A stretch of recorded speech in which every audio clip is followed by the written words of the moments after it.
Chapter 827. When Jia Su returned to the Ningguo mansion, he saw Sun Lang in the study room. Before Sun Lang could speak, Duke Ning had already asked a series of questions. I only want to ask you. Your grandmother was poisoned, and all the famous doctors in Jinling were helpless. It's hard to find a national doctor, and Lu Shuren is in Mingzhou. The situation is so serious. Have you gone to find someone? Sun Lang smiled and replied, She's already on the way. Jia Su was stunned for a moment before he asked, What's good? Sun Lang replied honestly, It's the opposite of a pigeon. It means that she hasn't left yet. Jia Su was furious. Then what are you waiting for? Sun Lang shook his head.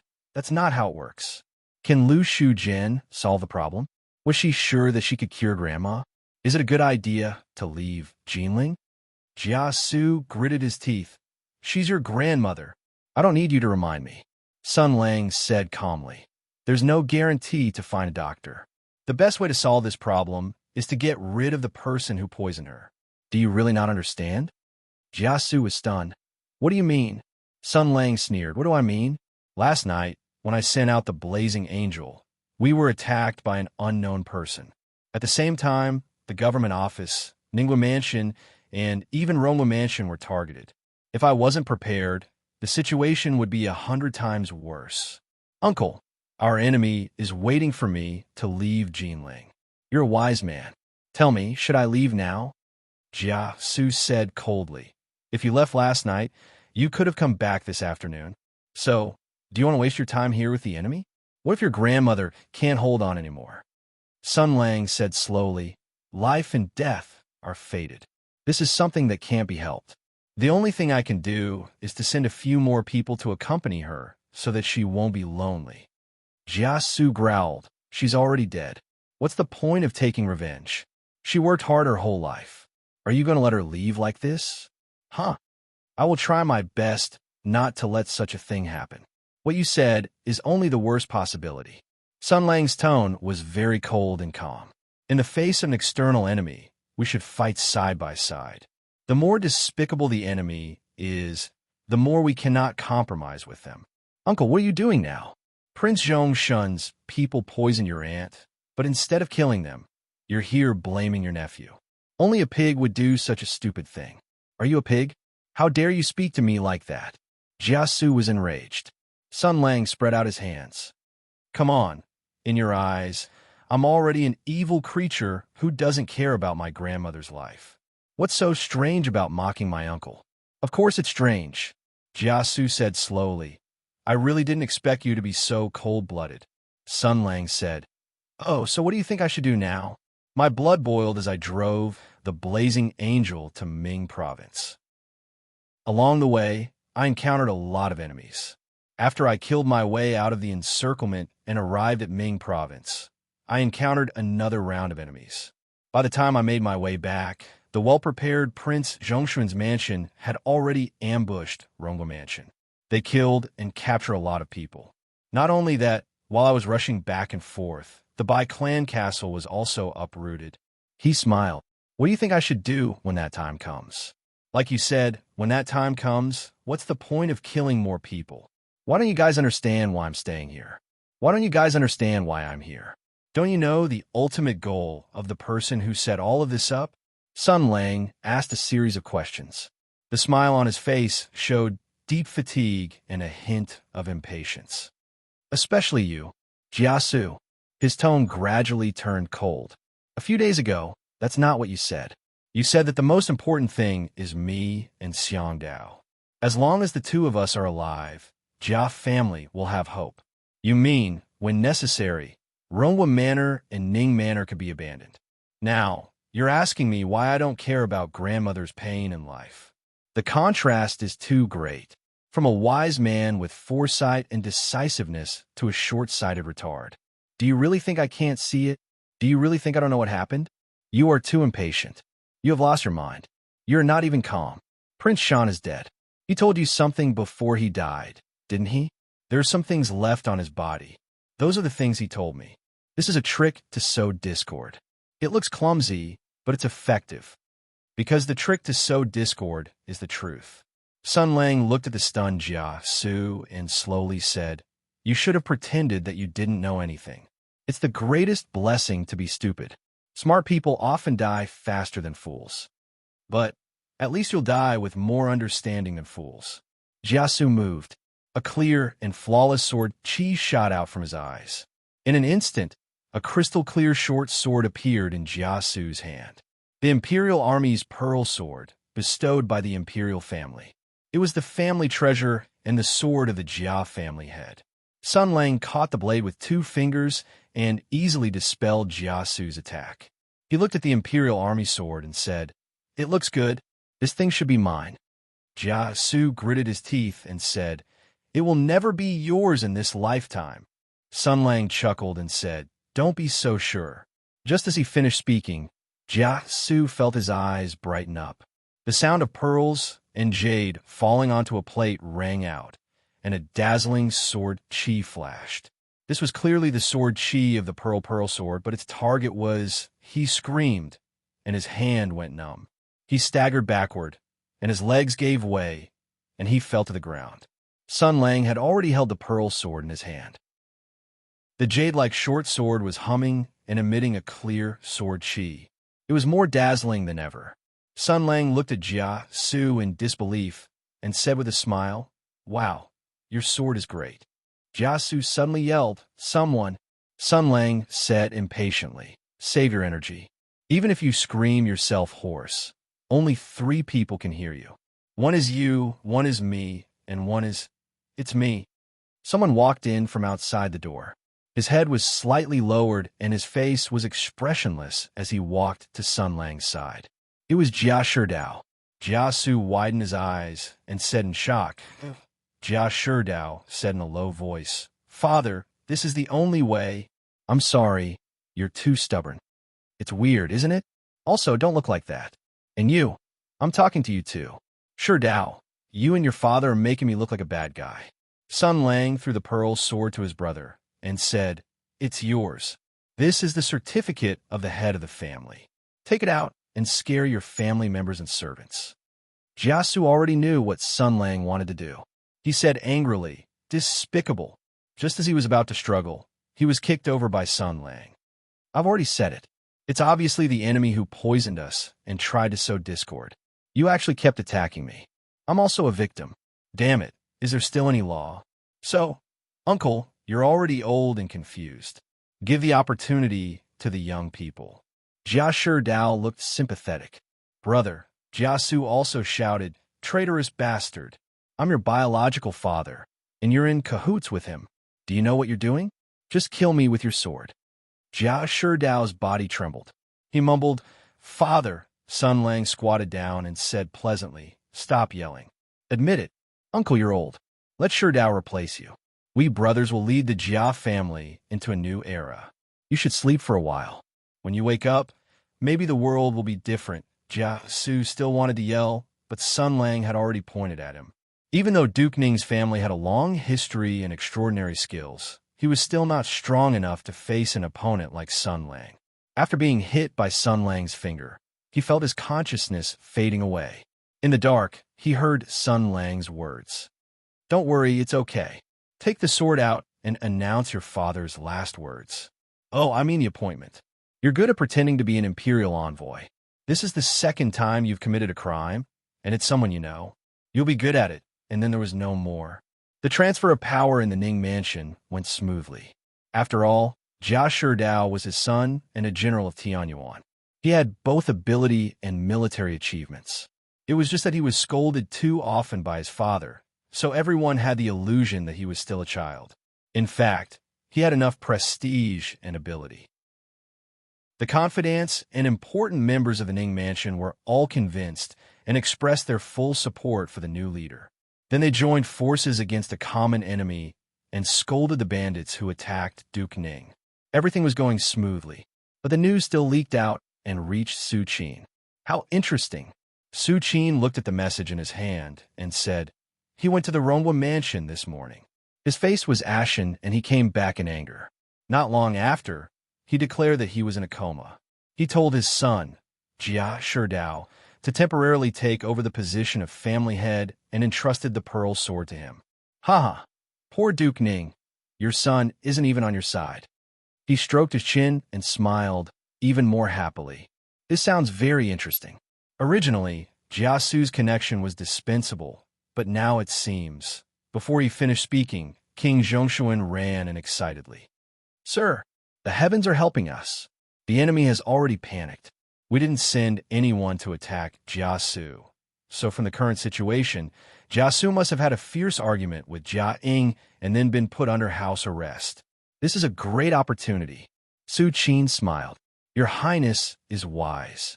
Since Jia Ying has given us such a good opportunity, if we don't use it, wouldn't we be letting his good intentions down? King Zhongshuan said excitedly. Of course. Let's do it. Chapter 828. Time moved forward slowly but surely. The weather was getting gloomier and gloomier, and there was not a trace of sunlight. Looking up at the sky, the dark clouds rumbled down, and occasionally the dull sound of thunder could be heard, but there was still no rain. This kind of weather was already strange because the gloomy weather continued to be gloomy, but it did not rain, so it was irritating. The darkening sky and thickening clouds were increasing the expected rainfall, which meant that a heavy rainstorm would get heavier and heavier. But it still hadn't rained. Is the weather in Jinling always so strange? King Zhongshan, who grew up in the imperial capital, also noticed that the weather was a bit strange and asked the people around him. Unfortunately, there was no southerner around, and no one could answer his question. Su Qin seemed to have something on his mind. He kept looking up at the sky, his eyes full of shock and suspicion, and some stupefied disbelief. The old servant was still as calm as ever as he reported to His Highness the intelligence and information. Jia Sherdao has already given orders in the Ningguo Mansion, but there are no big movements. The Rongwa Mansion is very quiet. Shui Baochai and Lin Daiyu are guarding Matriarch Shi, and Jia Tanshan is taking care of the household affairs. The people's hearts are already in turmoil, and rumors are everywhere in the mansion. No one can suppress the situation. King Zhongshuan snorted. Jiang really can sit still. The old servant continued. According to the latest report from the scouts, the reinforcements are already halfway through the journey and will arrive in Jinling in the afternoon. We have already finished the preparations, and it will be up to your Highness to make a detailed plan on how to act and how to fight. King Zhongshuan nodded slowly and then sneered. At this point, there is no need for a plan. Jia Ying is scheming because he can't do it alone, and we have the advantage. We just need to slap him. He looked at Su Qin and asked, What do you think, sir? Su Qin frowned slightly and looked at the old servant. Elder Fu, is there no movement in the Rongwa Mansion? Yes. Su Qin murmured. That's strange. What is Jia Ying planning to do? It's useless. King Zhongshuan said to the old servant. Send more people to keep an eye on the Rongwa Mansion. Time moved forward without stopping. King Zhongshuan was looking forward to it, but Su Qin was uneasy. When a matter came to a head, the two of them had different thoughts. One was a self-righteous and shallow person. The other was a cautious and doubtful person of wisdom. The depth of their consideration was different, so they had different reactions. Prince Zhongshuan excitedly waited for the arrival of the reinforcements. Then he would send his troops to Rongwa Manor and win a beautiful victory, ruthlessly trampling the former Marshal Jia Ying to the ground. But Su Qin was worried. He was a little uneasy. Even if he had single-handedly created the current situation, even if he had foreseen this day, even if he could guess what would happen tonight, he still began to feel uneasy. Now that things had come to a head, all the plans had been made, and all the considerations had been considered. Everything would be left to fate. Everything was out of control, and the biggest variable was Sun Lang. That guy, you would never know what kind of earth-shattering movements he could cause. But no matter how worried he was, Rongwa Manor was still calm and peaceful. Nothing had happened. But in the afternoon, Su Qin suddenly looked up at the sky. Not long after, an urgent message came from a fast horse, saying that a huge iron bird had soared into the sky and headed north. It was referring to the blazing angel, Sun Langs. There was finally movement at Rongwa Manor, But this movement made Su Qin even more confused. Prince Zhongshuan hurried over. The young lord wasn't that stupid, and he also felt that this movement was a little strange. Jialing obviously doesn't want to disperse his forces in these troubled times. Our plan is to provoke Jia Ying to attack Jiaing. If possible, we will contact Jia Sherdao, Shui Baochai, and the others to pressure Jia Ying and force him to pick up Lu Shujian. Even if he doesn't go himself, it would be good to send his flying aircraft away. But now that he has joined forces with Jia Sherdao to act first and put Jia Su under house arrest, the instigation doesn't stand. He has no reason to send his flying aircraft away. What is he doing? Su Qin pinched his forehead and shook his head. I don't know. Prince Zhongshuan frowned. Did he run away himself? Su Qin laughed. That's impossible. Facing the little prince's puzzled gaze, Su Qin quickly came up with an explanation. He couldn't tell the truth. Words like Sun Lang alone can hack us all to death. So even if we all run, it won't be his turn to run, could never be said out loud. Otherwise, everything would be ruined. So he said, Jiaing can't run away, or he wouldn't have come back. His grandmother, his fiancée, and his family are all here. If he abandons his family and runs away, what will happen to his reputation? If word gets out, he won't be able to have a foothold in the imperial court. He will become a big joke.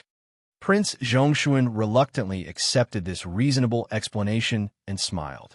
Even if he doesn't run away, he will soon become a big joke. Su Qin didn't relax at all. He pondered and said, Your Highness, things might be a bit strange. He can't run away, and he put Jia Su under house arrest. No one in Jinling will come to stop him. Why did he send the blazing angel away at this time? Is he planning something? Prince Zhongshuan thought for a moment, but couldn't figure it out. In the end, he shook his head. Forget it. Let's not think about it. Maybe Jia Ying is thinking of some evil plan, but it's completely useless. Even if that flying aircraft goes all the way north to Mingzhou, will it be able to return safely? There are people waiting in the north. Su Qin paused for a moment, then nodded. Yes, Your Highness is right. Forget it. There was no need to think about it. In any case, whether it was the blazing angel or Lu Shuren, the main point of this matter had never been these. The situation of this game had already transcended beyond Jinling. The so-called four great families, the so-called serial murders, were nothing more than a maze to deceive the public. The important thing is, Sun Lang, we're going to hunt you down. Su Qin looked at the gloomy sky outside the window. After understanding this matter, the gloomy weather couldn't affect his mood. He smiled. At the same time, 1,000 miles away, in the imperial forbidden palace of the imperial capital. Your daughter still doesn't understand. The imperial capital was vast, like a palace of the highest heavens. A person walking in it was like a small ant. On the wide road, next to the dragon ascending pavilion, a father and daughter walked side by side. A group of eunuchs and maids followed behind them cautiously, maintaining an absolute distance and not daring to take a step closer. This was because the father and daughter in front of them were the most respected people in the empire. The emperor was over 50 years old and had already grown a majestic beard. His hair was also dyed white. The empire worshipped martial arts, and the emperor was the symbol and embodiment of the empire. Naturally, he was also an extraordinary expert because of the many treasures and secret manuals in the imperial capital. Although the emperor usually didn't need to fight with others, having strong martial arts and profound internal strength often meant that one would always be healthy and live longer. For the emperor, having these benefits of martial arts was enough. At his current age, the emperor of the empire could be said to be in the prime of his life. During his reign, he won the Great War of Tianyuan that lasted for dozens of years. As the leader of the empire, this meant that his name would go down in history. It meant that his name would be left behind for generations. If there were no accidents, the title of emperor for thousands of years would not escape. If there were no accidents. Therefore, dealing with accidents was his top priority. An empress came this time undoubtedly because of that accident. She raised a question to her imperial father. The emperor walked neither too fast nor too slow. As the emperor of the empire, he was very shrewd and aloof. He ruled over the officials and the people.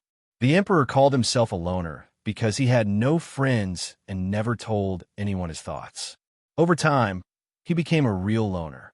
His voice was very pleasant and magnetic, just like every successful middle-aged man.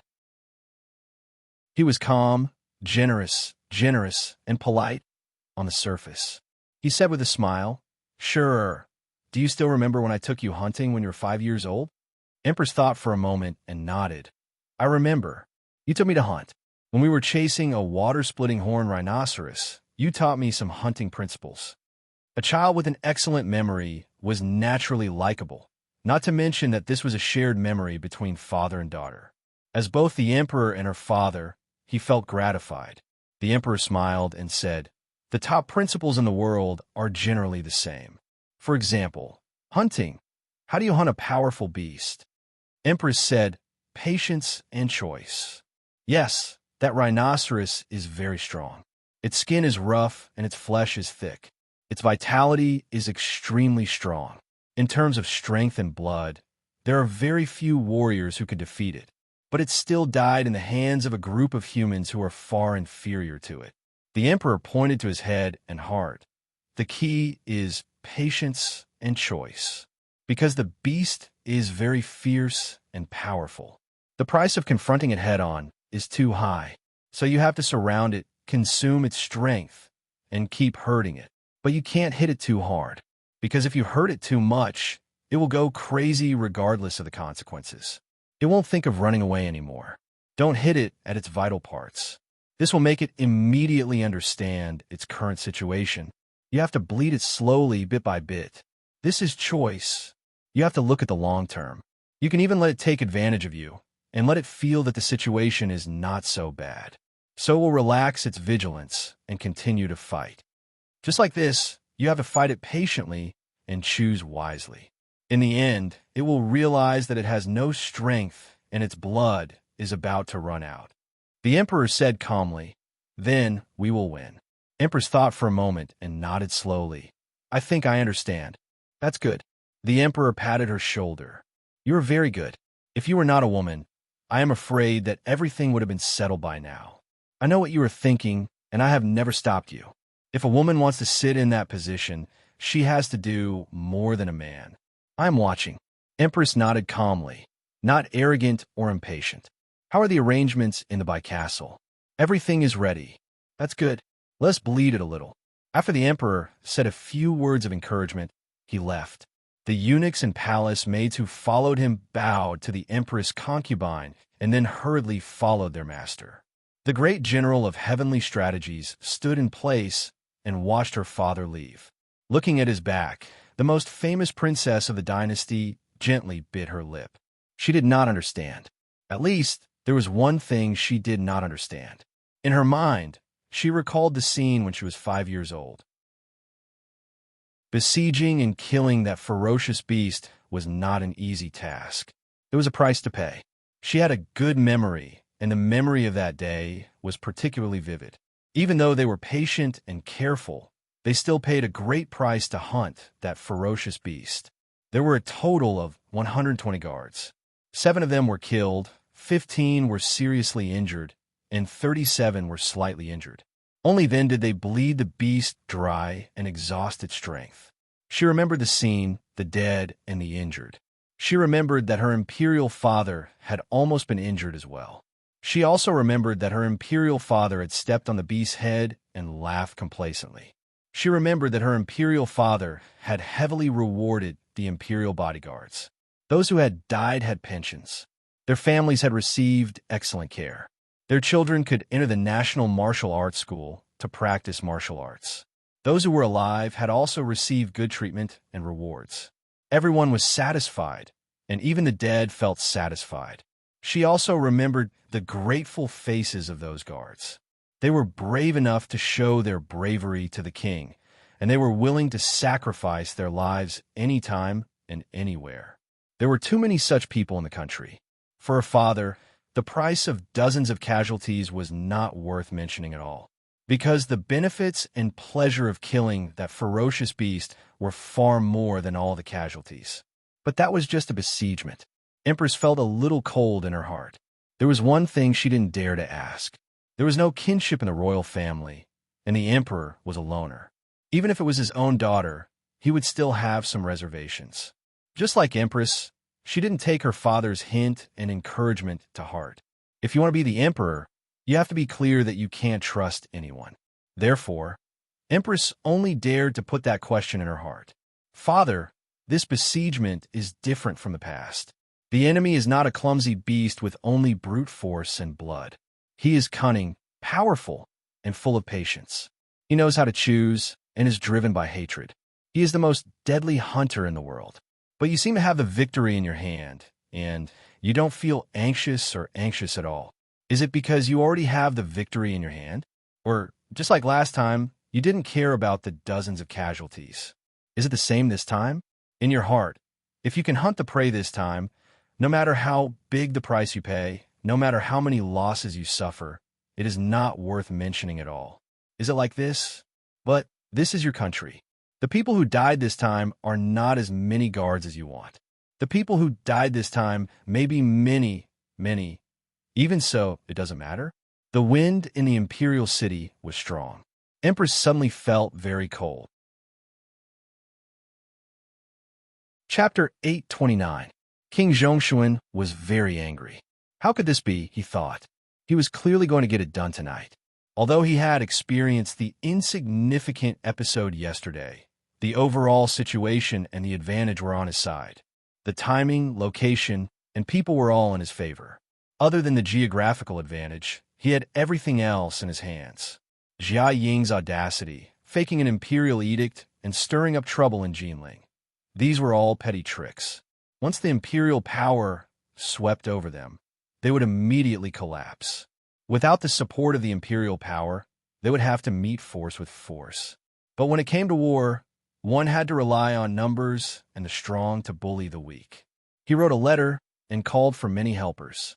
There were a lot of people, and there were also experts, such as his elder brotherly Yuanba, the guests of his uncle's family, the experts of Prince Zhongshan's residence, and Su Qin and Old Man Fu. Whether it was in terms of numbers or quality, it was not something that Jia Ying, who had desperately escaped from the Great Desolate Mountain, could compare to. Not to mention, he had also lost his sacred sword. This was originally a sure win situation. Taking advantage of the situation, taking advantage of the name, and taking advantage of the number of people, he only needed to gather his men and horses, encircle them, and crush them fair and square. Forging an imperial edict was a great traitor and a traitor. With this, he basically did not need to fabricate any other charges, and he would be able to take down his entire family justifiably and deal with them however he wanted. It was supposed to be like this. But now King Zhongshuan felt very disgusted and angry. How should he put it? It was like a mosquito. You could kill it with a slap, but you couldn't catch it or find it. It would buzz in your ear, disgusting. The young prince felt very disgusted. Because, damn it, it's happening again. Outside, it was a cloudy day. Although it wasn't raining, everyone knew that a storm was inevitable. But now, at this time, the hooligans and scoundrels from last night seemed to have caught up on their sleep and were running around again. The same slogan, the same scene, reminded King Zhongshuan of a familiar smell. He vaguely smelled the smell of shit. Maybe it was an illusion, but he was very angry right now. Eat shit, Zhongshuan bastard. Similar slogans could be heard on the streets and alleys of Jinling. The young prince kicked over the table in front of him and shouted, "Kill! Send people to kill them. Kill them now. Kill them all. Let's see who dares to shout." Su Qin said helplessly, "Young prince, calm down. This is Jia Ying's desperation. I know, but I can't." King Zhongshuan roared, "Some of the reinforcements have already entered the city. My imperial brother will be here soon. This kind of thing is spread all over the city. What will happen to this prince's face? If imperial father knew that I had suffered such a big loss, he would definitely be disappointed." Su Qin was speechless for a moment. Then, he didn't know whether to laugh or cry. It was obviously the same trick, but it actually made this guy fall for it twice. Moreover, it was for different reasons and in different positions, but it still didn't work. "Your Highness, first of all, This must be Jia Ying's scheme. Secondly, even if you kill a few waves of people, what's the use? The hoodlums are all over the city. If you want to teach them a lesson, you should wait until after tonight. Su Qin comforted the young prince. It wasn't like he needed money to say this, so there was no harm in saying more. Right now, it's just Jia Ying's desperation. He's running out of tricks, so he wants to make you panic. But you can't panic now. You have to wait until everything is arranged and then take them down in one fell swoop. Once you catch Jia Ying, last night's matter will vanish like smoke, and the victor will have all the power to speak. The young prince's eyes softened a little. If you win, then nothing will matter. All the small setbacks will be hidden under the light of victory. No one will care about the small losses you've suffered, because the glory of defeating Jia Ying will be incomparably dazzling. Compared to that, some negative remarks will be nothing more than empty rumors. Hearing this earnest advice, King Zhongshuan finally calmed down for the time being. But he was still angry. But after comforting the young prince, Su Qin couldn't help but feel gloomy. When it came down to it, Sun Lang's every move was so unpredictable. He couldn't control it, and it made him feel disgusted. What do you want? Time passed, and the sky gradually darkened. Dark clouds hung in the sky for an entire day, so dark that it was frightening. But the expected heavy rain didn't come yet. King Zhongshuan's hiding place finally welcomed his guests. The lights in the room were already lit, and a map was spread out on the table. People of noble status, people with military power, and people with strong martial arts sat around the table, discussing in low voices and making arrangements. King Zhongshuan frowned, his finger pointing on the map. He wanted to set up an inescapable net, and no one would be able to escape. Not only do we have to defeat Rongwa Manor, but we also have to completely crush them and split them up. King Zhongshuan glanced at Su Qin. Sir, go save Jia Su and wake him up. Duke Ning himself is more persuasive than Jia Sherdao. He must be furious right now and wants to settle accounts with his unfilial son. We can make him fulfill his promise. Su Qin nodded slowly, but hesitation appeared on his face. King Zhongshuan frowned slightly. Sir, do you have any other questions? Su Qin looked up at the faces of the people around him. Everyone was looking at him. Some had curiosity in their eyes, some were probing, and some were provocative and disdainful. Those who could discuss a grand plan with King Zhongshuan here weren't ordinary people. They were either people of high status or strong martial arts. Such people must be arrogant and conceited, so it wasn't strange for them to have such expressions. Now that everyone was gathered together to do something big, their morale must be high, but Su Qin instinctively felt uneasy. Although he had expected this day, he still felt uneasy when it came to it, because he couldn't grasp the direction of the future. Whether it was sowing discord or conspiracies, all of this could be calculated, predicted, and controlled. But now it was all out of control. It was like a chariot that had been accelerated to the extreme. The enemy was right in front of you, and you could only crash into it. You had done everything you could, but the consequences were unpredictable. No one knew what would happen if you crashed into it. He hesitated, wondering if he should advise King Zhongshuan to wait a little longer. For example, wait until tomorrow and continue to waste time with Sun Lang. They could afford it anyway. But he saw King Zhongshuan's sinister gaze, as if reminding him not to do anything he shouldn't do. He sighed inwardly. Why would anyone rush to their deaths in this day and age? How stupid. He was about to say something when he suddenly saw light outside the window. A flash of light that illuminated the world suddenly erupted, followed by a rumbling sound. Then everyone heard the sound of raindrops. The rain came quickly, and in almost an instant, it was pouring down, and the air was filled with water vapor. Someone in the room said, "It's finally raining." Su Qin's heart twitched. It's finally here. In the Jinling government office, Jia Yuzun looked at the roaring rain, hesitated for a moment, and then shouted, "Guards! Call the Dianshur of the 6th branch here. If anyone doesn't come, I'll take care of them with my axe." Perhaps the image of the first old master holding a sharp axe last night was too deeply ingrained in people's hearts. But the guards didn't waste time and immediately responded. and split up to find the Dianshur of the sixth branch. After giving the order, Jia Yuzun looked at the roaring rain outside and muttered to himself, "They're taking action after the rain? How can they be so accurate?" In the Shi family, Shi Ichuan looked at the rain outside and took a deep breath. "Let's begin." In the Ningguo mansion, Jia Shidao gathered all the family guards and said lightly, "Open the door and let them in. Do you all remember what to do? Father isn't here, so you have to work hard and don't disappoint him." Everyone roared in response. In the Rongwa mansion, Shui Baochai and Lin Daiyu looked at the pouring rain outside, then turned to the nervous Jia Tanchun and said, "Let's begin. Trust us." Tanchun hesitated for a moment, then nodded. "You must protect Grandma." Of course. Then came the orders. The Dowager Duchess was unconscious, Wang Shifeng was missing, and Jia Tanchun, Lin Daiyu, and Shui Baochai were the most powerful people in the Rongwa mansion. Under the orders, the entire Rongwa mansion began to move. Although some people didn't understand, and some panicked, the orders were carried out. Soon, King Zhongshuan received the news. "Oh no!" The young prince slapped the table and stood up, shouting, "They're trying to escape." King Zhongshuan understood. He completely understood. A flash of inspiration flashed through his mind. He completely understood. So that was it. This cunning guy. He wanted to escape with his family. He was stirring up trouble outside.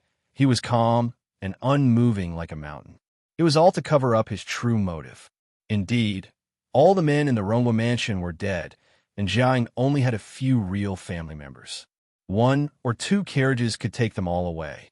So that was it. How could he let him do as he wished? King Zhongshuan shouted, "Send the signal. Everyone move out. Let's go there now. Surround the Rongwa mansion. No one can escape. Let's move out now. Move out." Su Qin suddenly stood up. "Your Highness." King Zhongshuan didn't listen to his nonsense this time. He pointed at Su Qin and shouted, "Teacher, you go to the Rongwa mansion. You must find Jia Su and wake him up.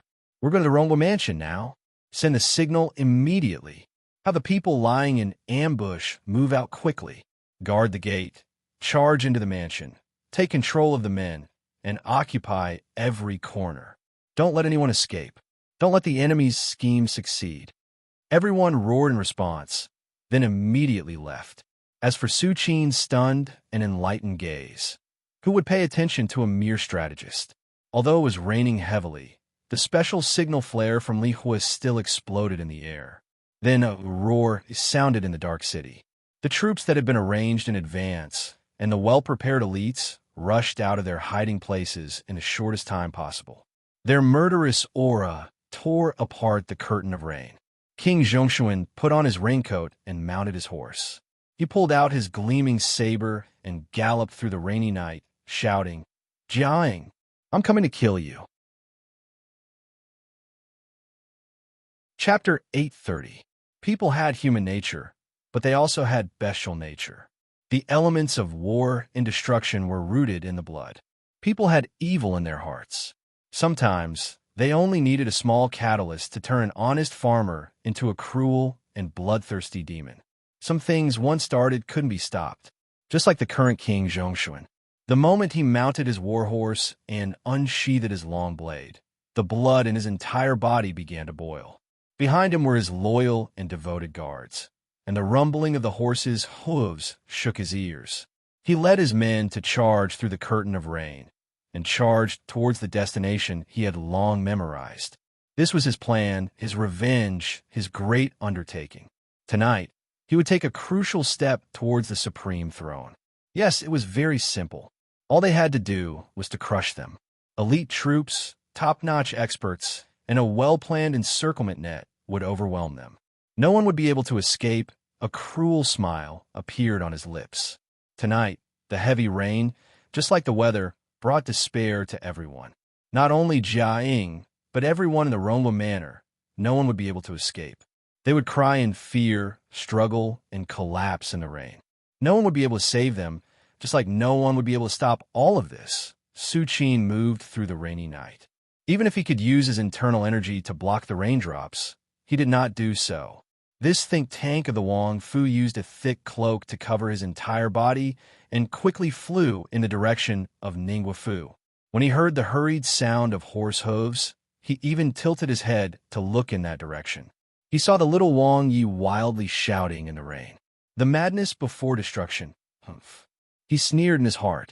He didn't want to care about the life and death of King Zhongshuan. This was originally a game of chess. Playing chess, one had to make choices. The true goal had to be covered under layers of cover.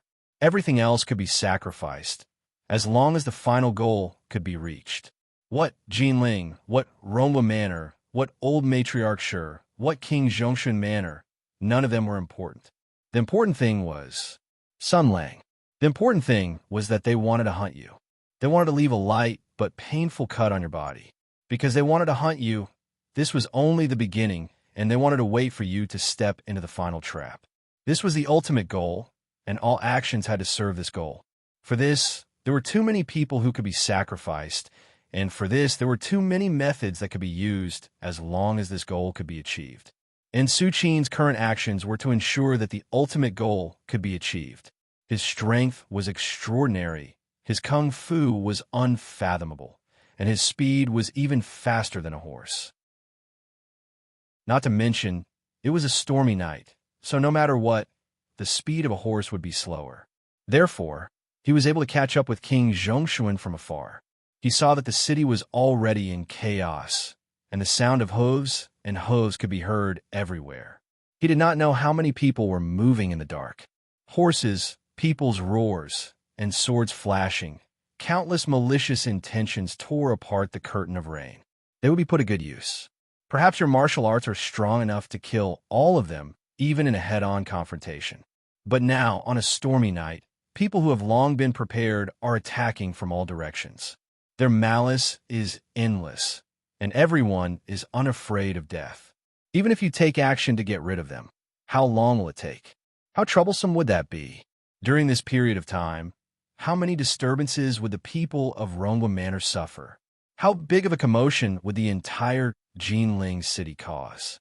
This is not a trivial matter, not at all. Even if no one can hurt you tonight, it will be enough to make you fight in the rain. It won't hurt you, but it will dampen your spirit. It will also serve as a reminder to the restless onlookers, reminding them to pay attention to certain things. Because it's a double insurance. Not only can you use it, we can use it too. While you're fighting in the rain and killing people to protect the Jia clan, the Empire will emerge victorious on another battlefield. Or there's a third battlefield, the Bai clan fort, and even the Ming province. The Empire's advantage and victory will dampen your spirit. It will make those who are wavering between the two sides realize the truth. The Empire will not shed all pretense of cordiality with you, but the Empire will cross your bottom line. Every human has a bottom line. Humans are fragile creatures, and they will always have such concerns. For example, Shui Baochai, Zhao Yunlong, and your good friends of Mingzhou. If they died, you would definitely go crazy immediately and fight to the death with everyone, because you know very well that you are very wise. You will not give us a second chance. This is your temperament. But what if no one dies? What if you just suffer a small loss and lose a small advantage, but it's still acceptable? If no one dies, and things are not that bad, if that's the case, will you flip the table? Will you drag the Empire into the war? Will you be willing to face the complicated looks of your new friends? You won't, because you have concerns. The moment when the dust settled on the Great Barren Mountain, it was the most dangerous moment in the world. You chose to take revenge at that time, and now this country must be burning with the flames of war, but you didn't do it at that time. You actually spent 2 years to change back to the way you used to be. You are still this kind of person after all. So this is the reason. Cross your bottom line and press on step by step, as if nothing has happened. Slowly, bit by bit, dampen your spirit, bit by bit, and trap you. This is what you once said, killing with a soft knife is more fatal. Just like tonight, the Empire is the Empire, and we have a way in the end. Even if the process is a bit tortuous, a bit long, we have patience and we will choose.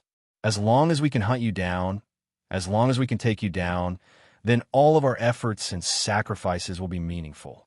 Su Qin gritted his teeth and sped up. Yes, that's it. So, there's nothing to be afraid of. He won't be able to struggle for long. He rushed to Ningguo Mansion at a very fast speed.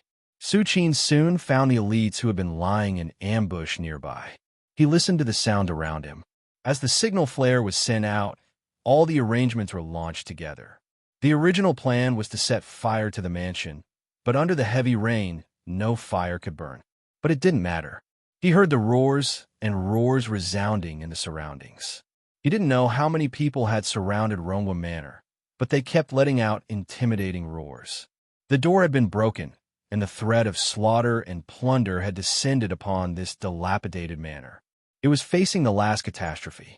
Not all of our men are in place yet, and the follow-up team hasn't caught up, so we haven't rushed in yet. We're just guarding our positions and contacting each other.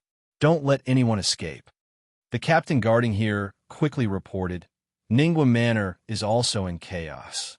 Jia Sherdao is gathering men. Su Qin hesitated. Is there any movement at Rongwa Manor? Have our men been annihilated? So far, there are no signs of battle, and we haven't lost contact with any team. Su Qin's heart beat violently. This was the most difficult thing to endure. Compared to calm, he was more willing to hear some intense news. For example, a monster was rampaging, or a peerless master with sword energy was harvesting everyone at high speed, even if it was a ground full of corpses. But why was it so quiet now? How could it be so calm? Sun Lang, you really can sit still? He took a deep breath. In front of him was the door of Ningguo Manor. At this moment, this quiet Ningguo Manor might be a trap. If he wanted to find Jia Su now, he might run into that person. But why shouldn't he go? That's why I'm here. It's not a heavy but painful cut on him. I have to figure it out. I have to figure out what he wants to do. He glanced at the captain beside him and said, Take your men and follow me. Damn it. Let's drag some people down with us first.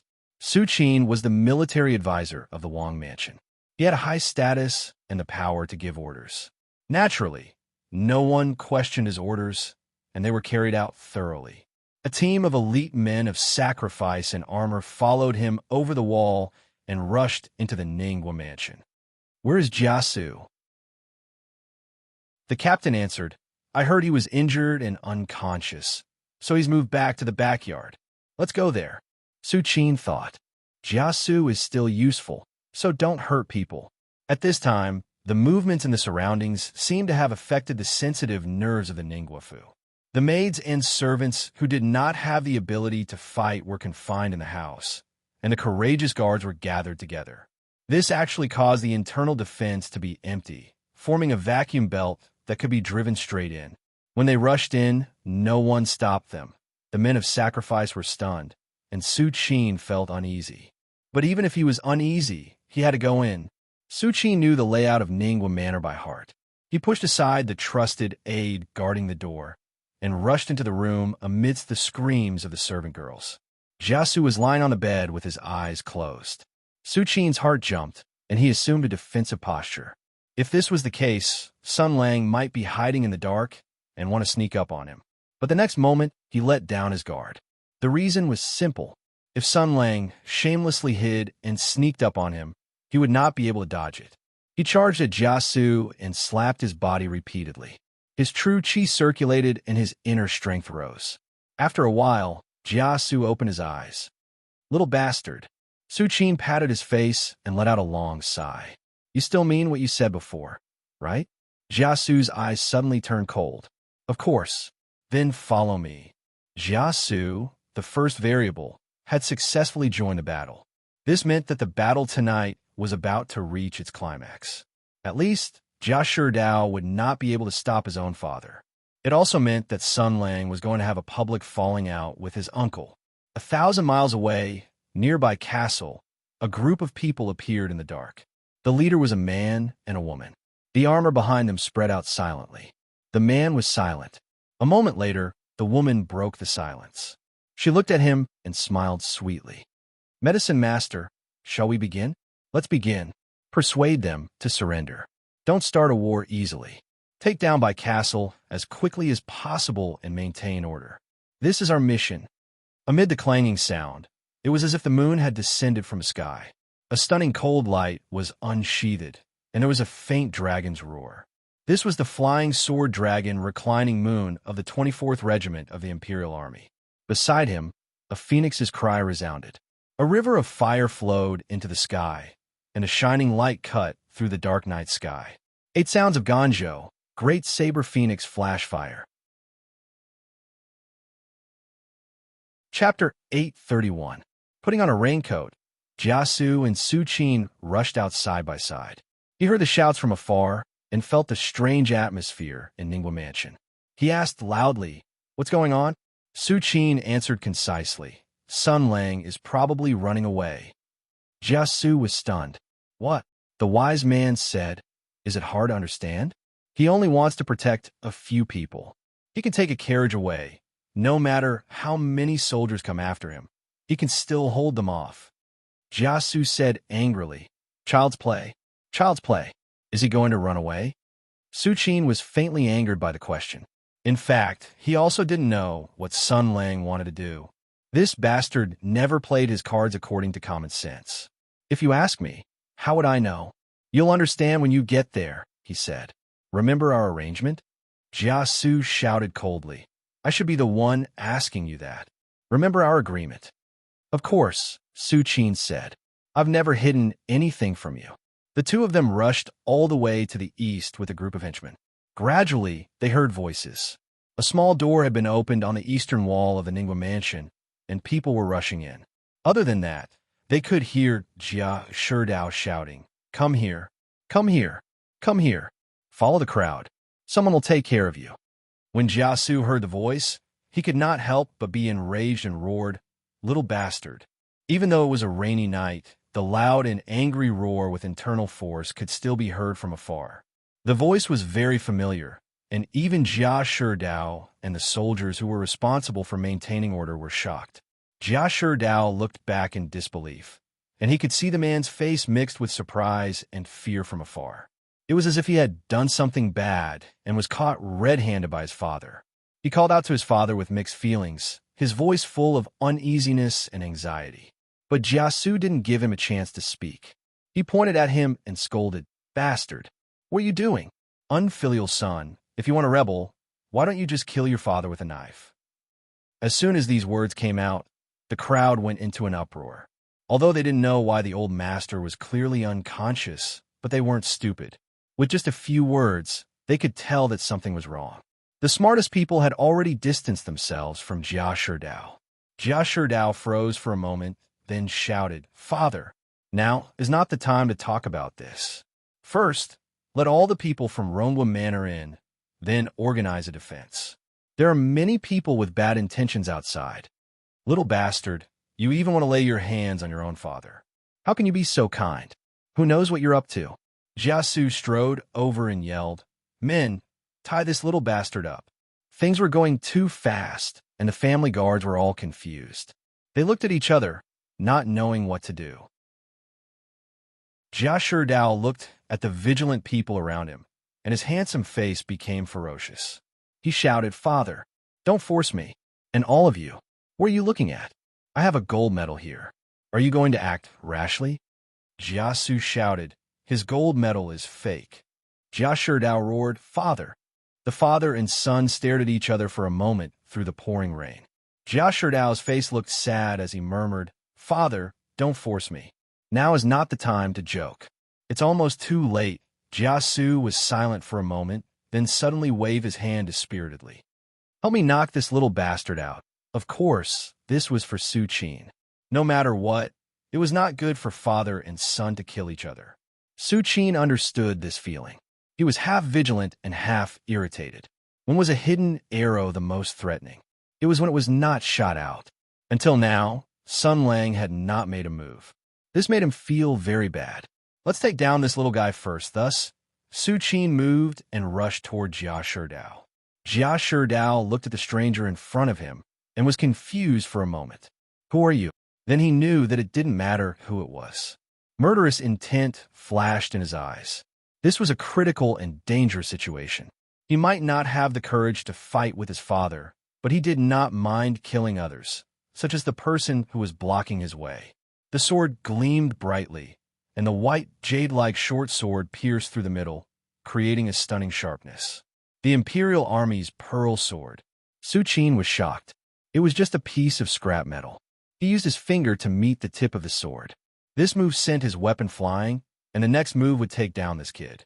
The finger and the sword collided, and their internal forces collided. Jia Shidao's body shook, and with a cry, he spat out a mouthful of blood into the rain. The pearl sword fell out of his hand, and he staggered and fell to the ground. Su Qin was shocked at first. Huh, did I hit him that hard? Then he heard Jia Su's angry roar from behind. I told you not to hurt him. There were also footsteps. Jia Su was rushing over. Su Qin glanced at Jia Shidao, who had fallen to the ground, and was about to explain when he felt the murderous intent. It came from behind. Not good. Alarm bells rang in his head. With his cultivation, he had already reached the upper tier of heart following heart. Even if Jia Su were to launch a sneak attack, he would be able to block it easily. That should have been the case. Su Qin's expression changed drastically. His entire body froze. Because at this moment, something that had been sleeping deep in his body for a long time had just received some kind of stimulation, and suddenly exploded in the fiercest way. It was the sword energy from before. In the sky, he had stopped the seraph, and then the brilliant sword energy had pushed the flames, steam, and lightning to explode and engulf him. He had fled as fast as he could, and later praised his fast reaction. But now, it seemed that he had not dodged it, and a tiny sword energy had taken root. But why didn't the sword energy attack me directly when it was planted in my body? This thought came to Su Qin's mind. This tiny sword qi suddenly exploded. Although the quantity was small, the quality was extremely high. Moreover, there was a clash of attributes, so it exploded. The timing was extremely accurate, just when he was shocked and angry, causing his reaction to be delayed for a short moment. It only needed a moment. At this moment, Jia Su took the pearl sword that Jia Shidao had thrown out and stabbed directly. While Su Qin's body froze, the sharp sword tip pierced through his back. Then, it exploded even more violently, and even sucked. Su Qin suddenly let out a crazy roar. At this moment, this strategist lost all his composure, because a terrifying force was tearing his body apart and attracting his soul. He shouted in shock and anger. This is not the pearl sword. The white jade-like sword energy dissipated and was replaced by a brilliant gold. Seeing this, Su Qin roared in grief and anger. You still have the face to laugh at the Rider Wheel King. At the same time, Jia Shidao had flipped over, and the real pearl sword flew out of his hand. 2 grenades flew out of his sleeves, and he bit off the rings before throwing them at the Wang Mansion's men of sacrifice further away. He roared madly, "Do it!" In the midst of the explosion, the pearl sword pierced through the air. Taking advantage of the flames, the archers who were lying in ambush nearby rushed out of their houses and rained down arrows. Although the heavy rain would cause the bowstrings to lose their strength, they were still able to shoot a few rounds. The first wave of killing tonight had begun. Su Qin spat out 2 mouthfuls of blood, and the power in his body became chaotic. Jia Su let go of the sword hilt after one attack, and took 2 steps back to keep a distance from him. This was just the caution of a wise man. It seemed that it was completely unnecessary. Su Qin staggered a few steps and sat on the ground. He barely managed to turn over and said with a weak smile, "So that's how it is? I was always worried that Sun Lang would jump out and beat me up, but he had already calculated everything." Jia Su didn't speak. He didn't have the habit of explaining things to a dying enemy. Since they were enemies, it was good to die without knowing anything. He was even considering if he should finish them off. Su Qin said slowly, "How infuriating. Now it seems that he never took me seriously." Jia Su still didn't speak. "How boring. Answer me, Jia Su. Answer a question that's not that important." Su Qin looked at Duke Ning with pure confusion in his eyes. "I thought that you would betray me, but I still couldn't understand. I've done everything I could. I didn't even lie to you." Sun Lang's real identity, what he did to the Empire, his threat to the country, his hatred for the Jiao Mansion, these are all true. I didn't lie. Absolutely not. So, can you tell me why you still chose to stand on Sun Lang's side after knowing the truth? Su Qin said slowly, forget about Zhao Yunlong and the others. They believe in Sun Lang, no matter what his name is. You don't know him well, and he's been avoiding you. Is that important? Jia Su asked. You'd better stay put. Su Qin shook his head and said, No. I want to know why you won't tell me. Why don't you tell me about it? Perhaps, if I'm happy, I can tell you something interesting. Jia Su hesitated. At this moment, he subconsciously turned around and glanced behind him. Jia Sherdao had already charged forward, and the pearl sword was flying in the air, happily finishing him off. The two were far away, and they couldn't hear anything in the heavy rain. So Duke Ning lowered his voice and spoke quickly, as if he didn't want to say more. The reason is actually not complicated, and it has nothing to do with weighing, scheming, pros and cons. What really made me make up my mind was what I saw and heard in the past few days, and some insignificant things. Su Qin was confused. What is it? In conclusion, it can be summed up in one sentence. Jia Su said softly. My son trusts him, and I trust my son. Su Qin said in disbelief. That's it. It's not simple at all. Jia Su smiled faintly. You don't have a son, do you? His voice was very soft, and his back was facing Jia Sherdao. So he couldn't hear him, so he didn't know. Chapter 832. Su Qin was stunned and then chuckled. The torrential rain fell from the sky, drenching his face. He fell to the ground with a sword in his chest. He was battered and exhausted. It seemed like he had already lost, and he might not even be able to keep his life, but he was still smiling. Jia Su took 2 steps back without a trace. Su Qin just smiled. He glanced at the sword in front of his chest and said with difficulty, At this time, you are still so cautious? Sun Lang had already calculated everything, including this sword that he specially made. This sword was prepared for me, because he already knew who I was and what I was. Jia Su said indifferently, Then you should talk less and reminisce about the good things in your life. Su Qin shook his head and said, No, I only live for one thing in my life. There's nothing good to remember. The good things I look forward to are in the future, Jia Su said. Unfortunately, you won't be able to see it.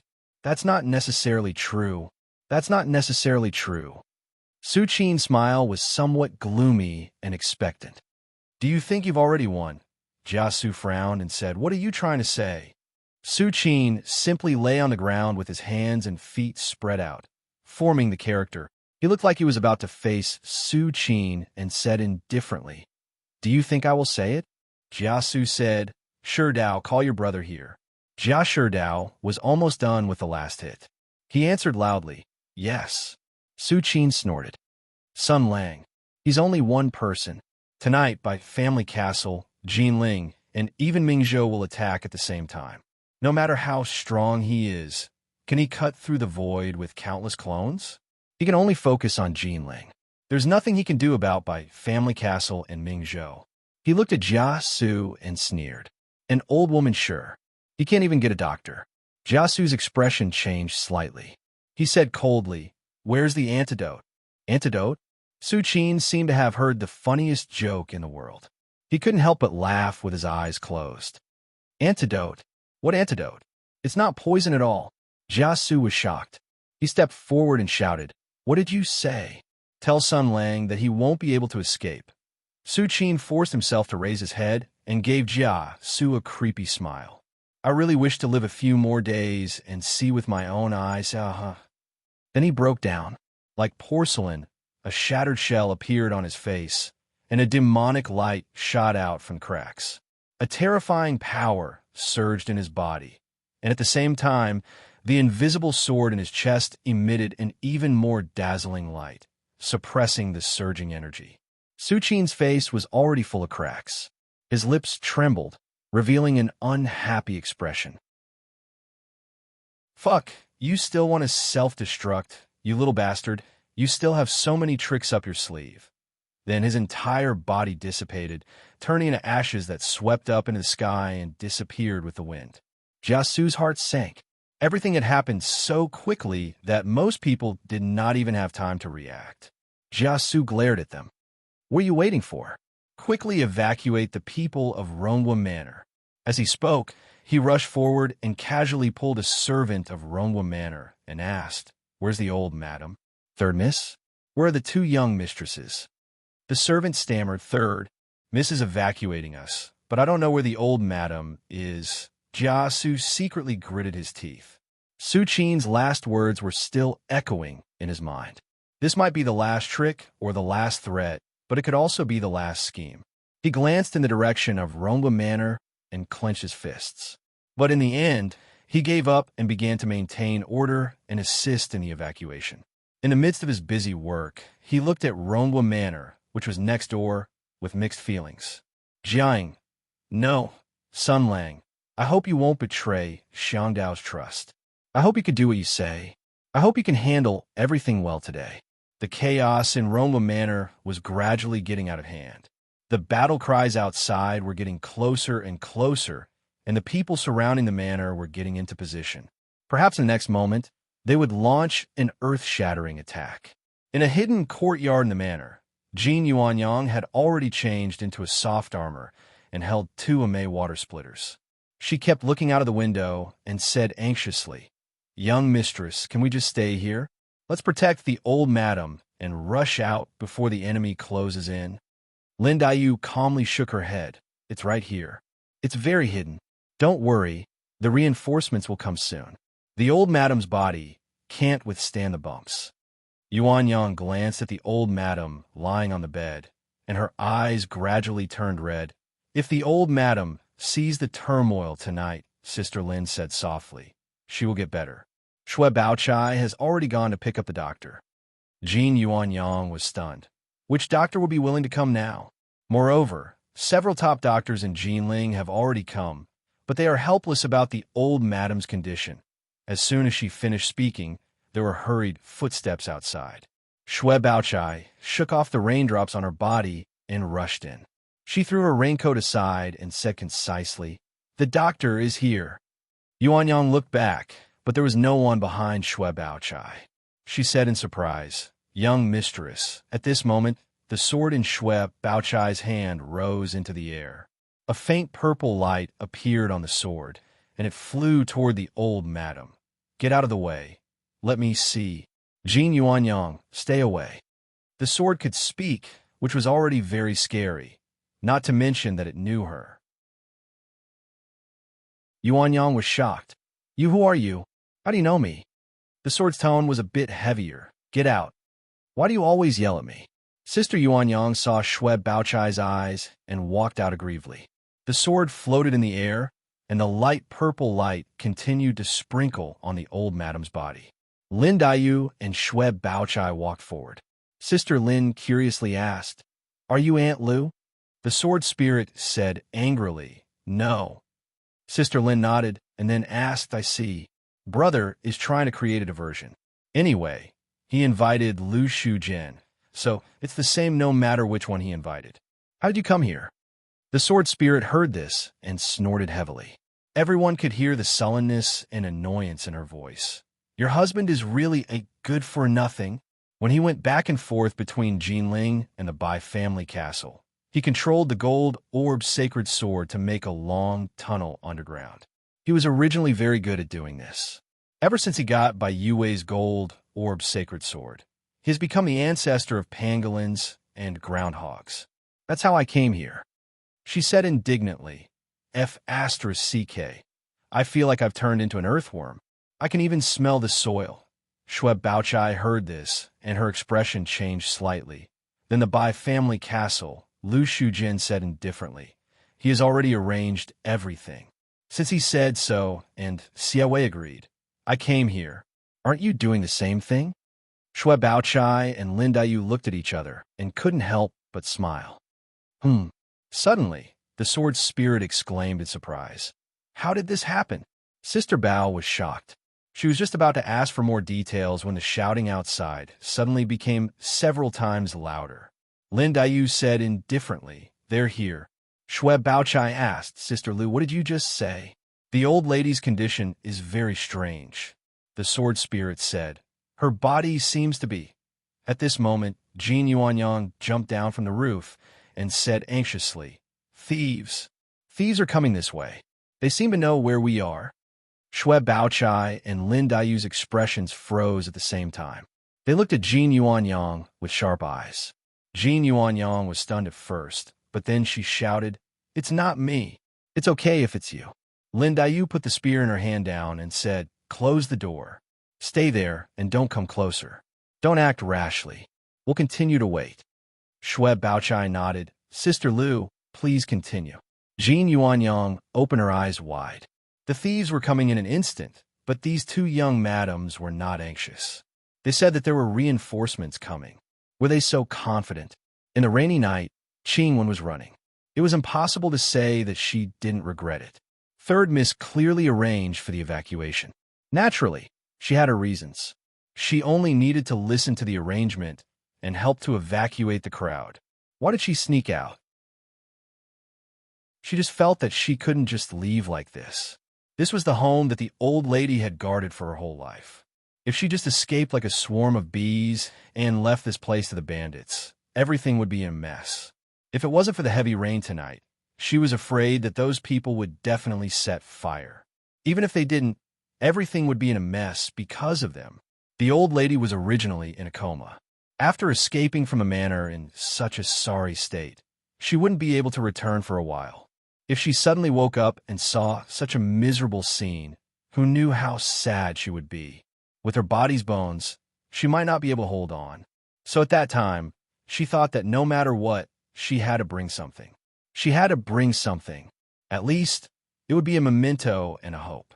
In the ancestral hall behind, the martyrs and heroes of the Jia family were enshrined. So Qingwen secretly came here. She thought that at least she had to bring something. Not too much, just the young master's memorial tablet would be enough. After the old lady woke up, she would at least have something to think about, have something to rely on. She knew that it would be useful. These years, the old lady would go to the ancestral hall almost every day to wipe the young master's armor and talk to him. She thought that it would be good to bring the memorial tablet with her. She had to act quickly. The thieves outside hadn't come in yet. They could do it quickly and take it away very soon. "Hey, where did this little girl come from? Don't run." A frivolous voice came from behind. It was full of ridicule, complacency, and some kind of greed. She knew what kind of desire was hidden in this voice. But the other party's martial arts were very high. After 2 rounds, she understood. Her right arm was still aching. This was an enemy that she couldn't defeat, so she could only run. The heavy rain poured down, and it was bone-chilling, causing her to shiver both physically and mentally. How did things turn out like this? It was impossible to say that she didn't regret it. "Little girl, the Jia family is finished. Why are you running? Quickly stop and beg me for mercy. Answer a few of my questions. Looking at your beautiful appearance and clothes, you must have a high status in the Rongwa residence, right? Answer a few of my questions, and I can let you follow me. At least you won't be ruined to death today." The person behind her chased with big strides, but his speed was neither fast nor slow. It was like a cat playing with a mouse. Qingwen could only grit her teeth and run. She shouted as she ran, "Help! Help!" She shouted and rushed forward. In front of her was the ancestral hall. She had no other choice. She had been to the ancestral hall before and was very familiar with it. Now, she could only rely on the geographical advantage to hide. She rushed all the way into the main hall. Where the F*CK is this? Ancestral hall. F*CK. Little girl, are you the young miss of the Jia family? Why? Are you here to ask for the protection of your ancestors? What a pity, those dead ancestors of yours can't do anything. Otherwise, the Jia family wouldn't have fallen into this state. Not only can they do nothing, but they also have to look on helplessly. They have never played like this before. Little girl, if you continue to run, I will fuck you in front of your ancestors. As he said this, he felt a ball of fire rising in his lower abdomen. It seemed that this was indeed a good way to play. He stepped into the main hall of the ancestral hall and looked at the rows of memorial tablets. He snorted disdainfully. Martial artists had vigorous blood and martial spirits. How could they be afraid of ghosts in the netherworld? He was about to search for the hiding place of the beautiful little girl when he suddenly heard a frightened cry. The voice was full of fear and disbelief, as if she had seen something terrible. Next to him, he turned his head and strode to the side. There were candles in front of him, and there was a curtain hanging on the door. Through the curtain, he saw a long leg and embroidered shoes. It seemed that the young lady had fallen on the ground. Vigilance rose in his heart. He pressed the hilt of the saber at his waist. As he approached, he smiled and said, "Why? Is there a memorial hall next to it? Who is being worshipped inside?" "It's me." The curtain fell silently, as if it had been cut by a sharp blade. It revealed what it was hiding. In the side hall, the fire was bright. He saw the little girl who had fallen on the ground. She raised her head as if she had turned into a statue. He saw a person. He was wearing a strange Western-style white robe and had short hair. He just stood there and turned his head to look at him. Not far from him, there was a set of armor. There were sword marks all over, shining with cold light. There were also bloodstains that couldn't be wiped off, revealing a demonic evil spirit. It was the armor of 100 battles, engraved with countless deaths, victories, glory, and souls of the dead. Every inch of it was soaked with merits. This armor alone was a legend. There was a person standing next to the armor. He was wearing a strange Western-style robe and had short hair that was different from the Empire's hairstyle. His eyes were indifferent, and he looked very rebellious. But in his eyes, it seemed that this armor was made for the person in front of him. The armor was calling for its master. If he was in Qing Wen's perspective, he could see a painting. On the peak of the mountain, dark clouds, surrounded by thousands of soldiers, a man in armor stood on the peak of the mountain of corpses. The surrounding people responded. The sacred sword was shining, and the armor was dazzling. This was the light legend of the Great War of Heaven Yuan. He was once the military chief of the martial arts hall and the most famous soldier in the world. He was now the #1 in the world. Chapter 833. A sudden burst of murderous intent. A long sword drawn from its sheath. A fighting spirit to fight to the death. The roar of a trapped beast. Everything only lasted for a short moment. In an instant, there was an explosion, blood, and screams. This sword master, who could be ranked in the entire capital, only had time to pull out his weapon before he flew out like a cannonball. His chest suddenly exploded, and the heart that had been beating vigorously a second ago also exploded. He became the first person to die in the legend tonight, becoming an insignificant footnote. Qing Wen's body was trembling. She covered her mouth hard, and big drops of tears fell from her eyes. She couldn't believe that this was real. She thought that she was living in a dream. Her body was trembling, partly because of the cold, and partly because of the shock. She asked in disbelief, "Who are you?" Sun Lang smiled at her. "I'm the person you want to see." He turned back and looked at the painting behind the memorial tablet. Thousands of flags fluttered, and he seemed to hear the wind blowing. The past, today, Jia Ying, Sun Lang, everything didn't seem so important anymore. He said, "All of you will see tonight." Footsteps came from outside, and a person suddenly rushed in. When he saw Sun Lang, he said in surprise, "Brother, I knew you were here. Sure, Dao, you're here." Sun Lang turned around with a gentle expression. "Put on my armor," just like many times before. Jia Sherdao also wanted to hear such words. He wanted to see his brother put on the armor again and see his brother change back to his former appearance. Now, he probably got what he wanted, but for some reason, he was hesitant. An inexplicable feeling stopped him, made him waver, and made him not know what to do. Sun Lang said lightly, "If you delay any longer, everyone will be killed." Jia Sherdao gritted his teeth and walked over. This was the armor of 100 battles, the glory of a marshal, the symbol of victory. Every inch of it had been crafted by divine craftsmen, and the process of putting it on wasn't complicated at all. Because it was made for war, everything was simple and efficient. Putting on the heavy armor that he hadn't worn for a long time and stepping on the heavy war boots, he seemed to smell the scent of blood and fire, as well as light and hope. Sun Lang picked up the helmet and stared at the familiar patterns. It was as if he had returned to the great desolate mountain, to the moment when he had survived the bloody battle.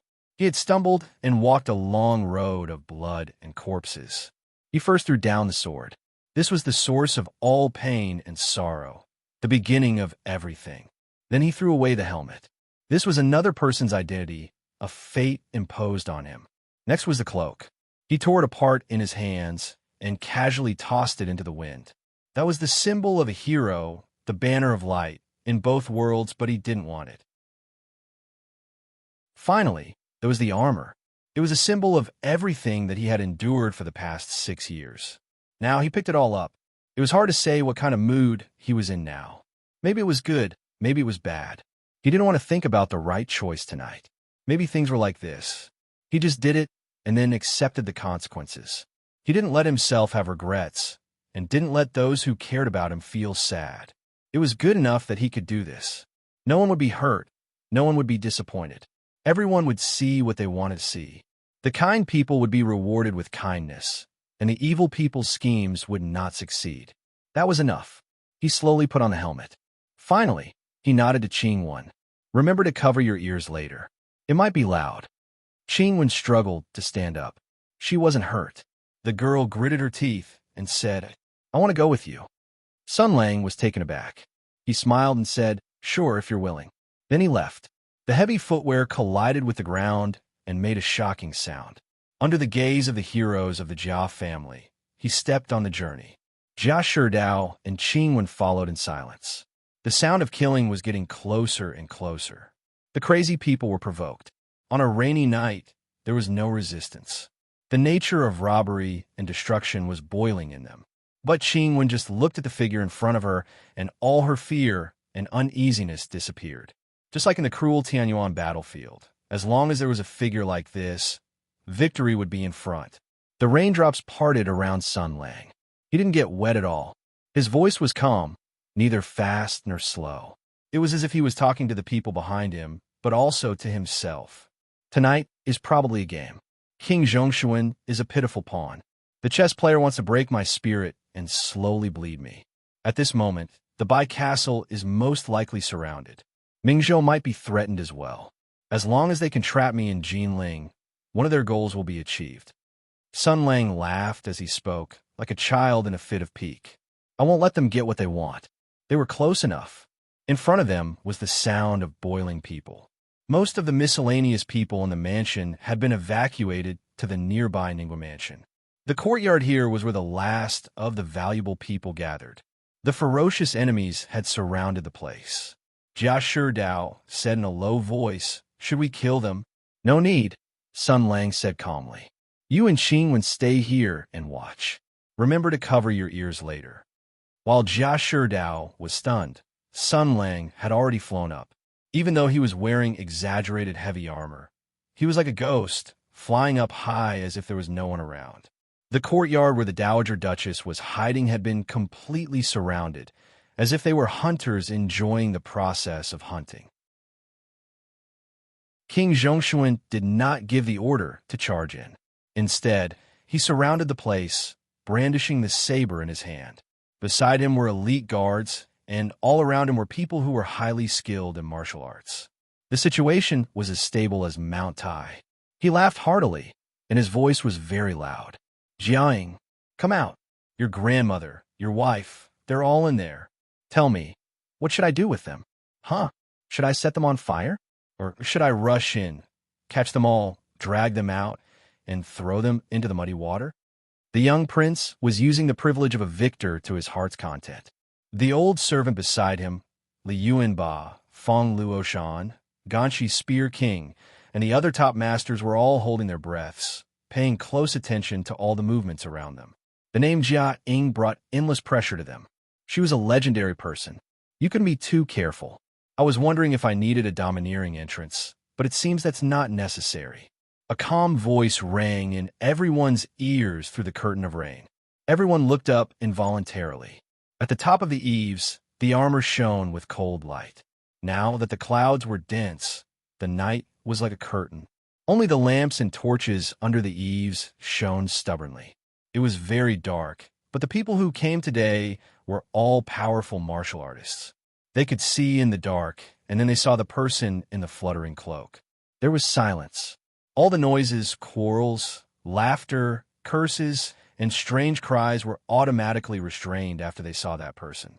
Everyone consciously shut their mouths, even if they didn't know why they did so. For a moment, only the pouring rain was still pouring down, pouring down, pouring down, pouring down, pouring down, pouring down. Sun Lang looked down at the people below and said calmly, "This is my house. Since you're here, don't leave." False bravado. King Zhongshuan shouted, "Kill him." Fong Luoshan shook his spear. The old servant opened his eyes. Li Yuanba raised his two profound gold-heavy hammers. The other martial artists also raised their sabers and swords. Their target was the people in the room. They wanted to kill them or torture them to distract Jiaying. In war, they had to resort to any means necessary. Sun Lang said, "Don't be hasty. Let me say a few more words. Tonight is an unusual night. I think many people are watching here. Many of the aristocratic families in Jiangnan, the famous families and families of generals in the capital, and even the major sects and schools, and that court and your emperor. I'll let them all see." King Zhongshuan shouted, "Do it." The calmer Jia-ing was, the more uneasy he felt. No matter how much contempt and disdain he had before, when he saw the person standing here tonight, his heart couldn't help but sink. Swords and sabers danced, and murderous intent filled the air. Seemingly in a hopeless situation, Sun Lang's expression was still calm.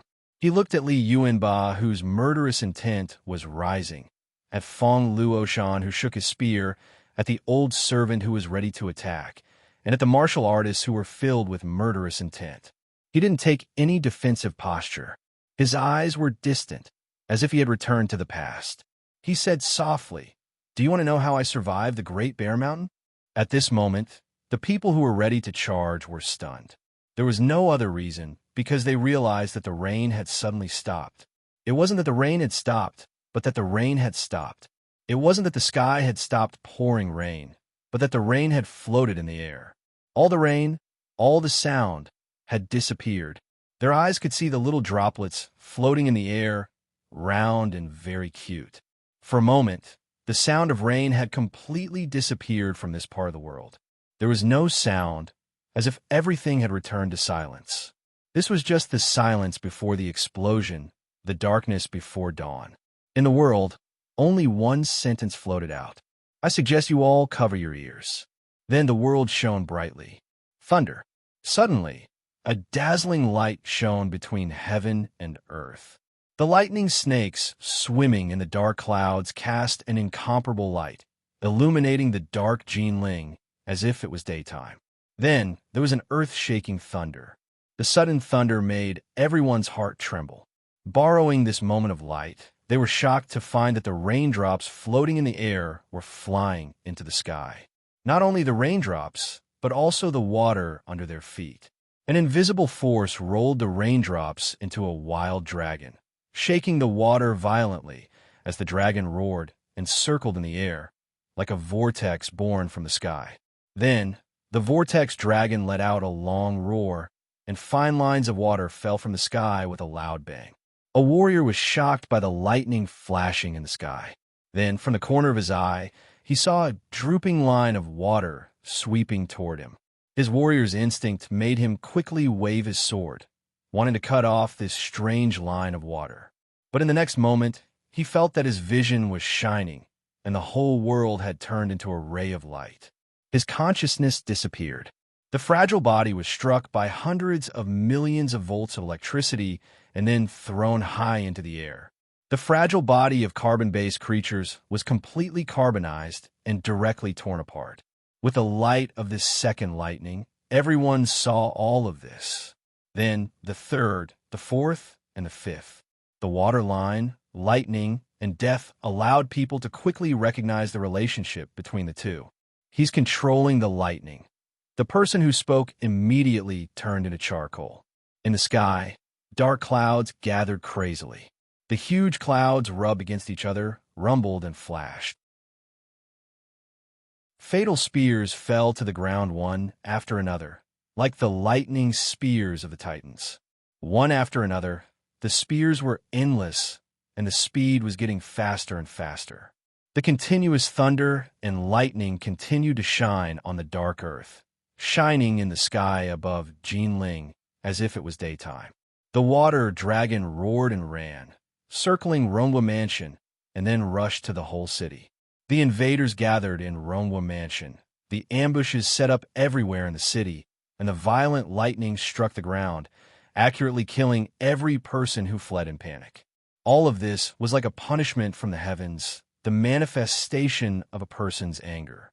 It illuminated the whole city, woke everyone up, and engraved all of this in everyone's memory.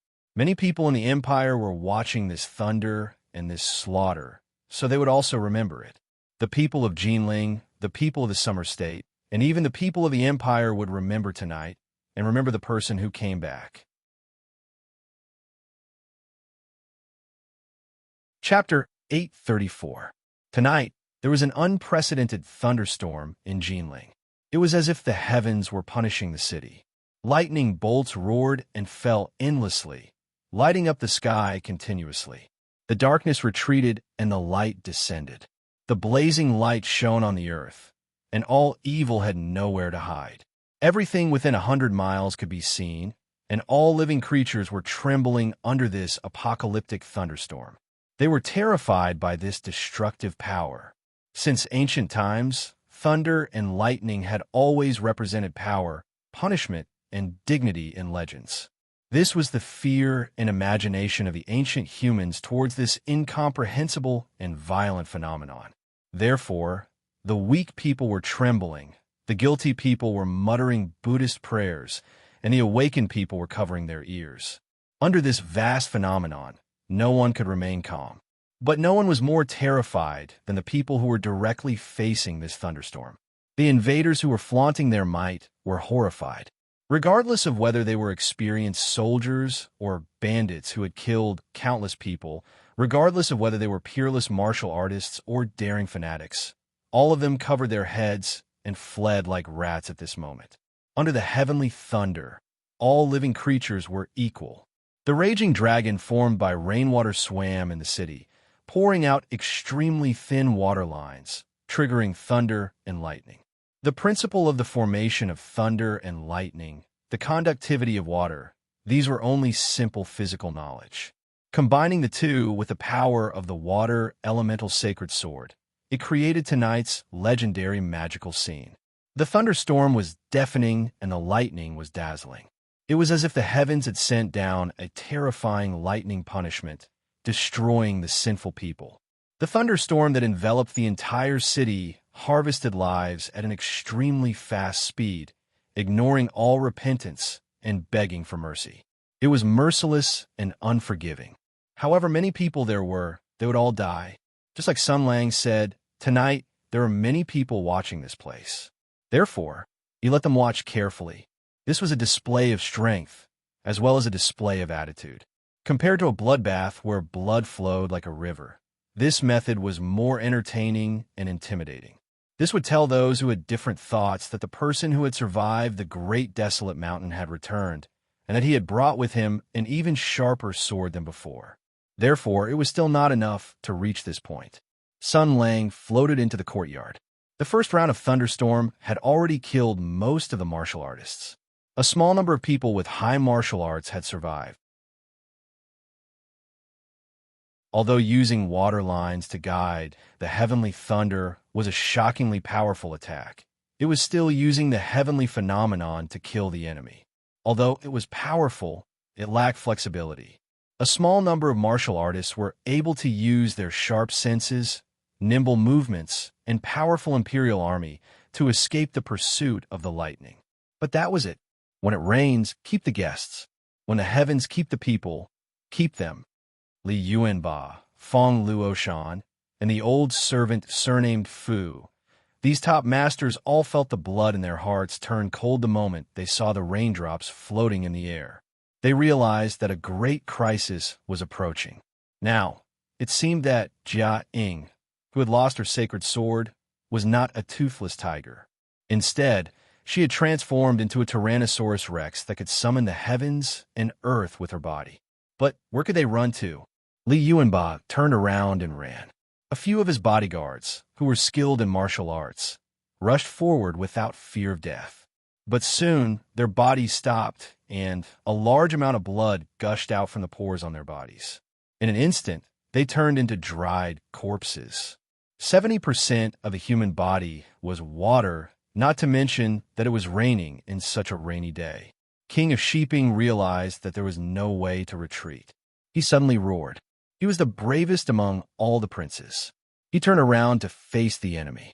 2 Imperial Army war hammers made of exotic iron and dark gold weighed 400 kilograms.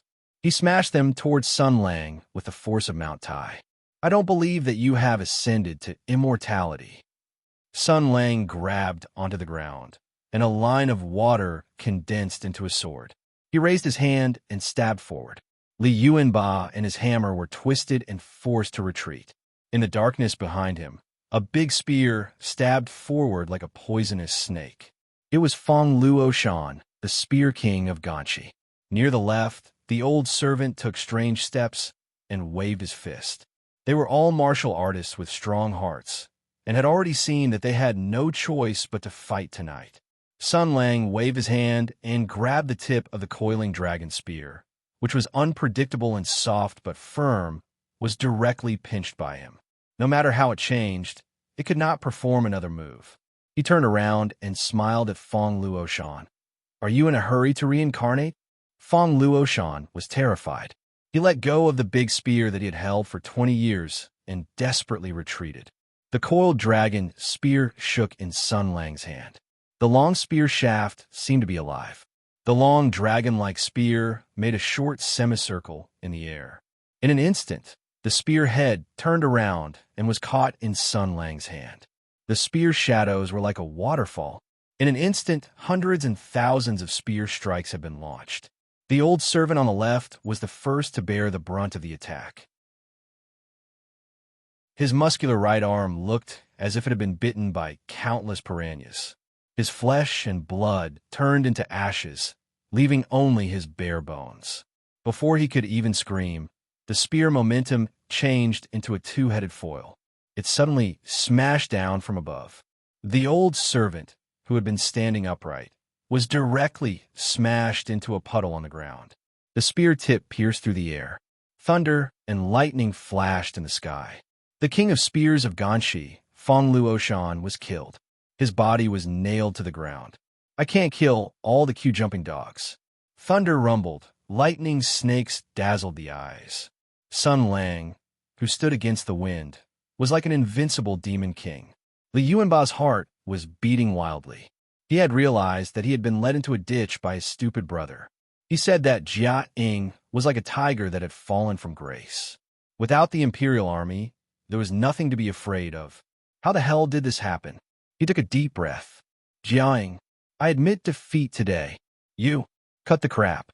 Sun Lang stretched out his hand and hooked it.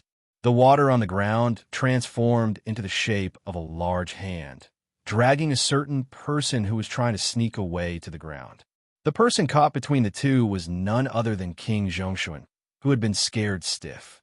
The Grand Marshal said to Li Yuanba, "Kill him, and I'll let you go today." Li Yuanba's eyes flashed fiercely. Without another word, he raised his hammer and swung it at his brother. Seeing that his death was imminent, King Zhongshuan was shocked and angry. Suddenly, an idea flashed through his mind. As if he had grasped at a life-saving straw, he shouted, "Wait! You can't kill me!" Sun Lang didn't move, but King Zhongshuan slid 32 centimeters to the right. Then, Li Yuanba's hammer came crashing down on the bricks on the ground. The rough surface of the hammer was so close to the side of King Zhongshuan's face that it almost scraped the oily skin on his face. King Zhongshuan was scared out of his wits. Like a duck with its neck choked, he shouted, "I'm telling you, something happened at the Bai Clan fort. No matter how powerful you are, you can't interfere with things 1,000 miles away. You can't kill me, or else there'll be no room for negotiation with the imperial court, even if it's for the sake of the Bai Clan fort." Before he could finish, Sun Lang seemed to have sensed something. He looked up into the distance. Wait a minute. They're rushing me. I'll deliver something first. King Zhongshuan and Li Yuanba didn't understand what he meant. Then they understood. If the thunderstorm that had filled the city before had given them a glimpse of the mythical phenomenon of a single person, then now they saw the pinnacle of martial arts in the mortal world. Dark clouds loomed over the city and lightning flashed, but the brilliant sword light broke through all of this. In an instant, all of the weapons in the city hummed. Li Yuanba's face paled. The war hammers of his imperial army were trembling in fear. The world seemed to have been distorted.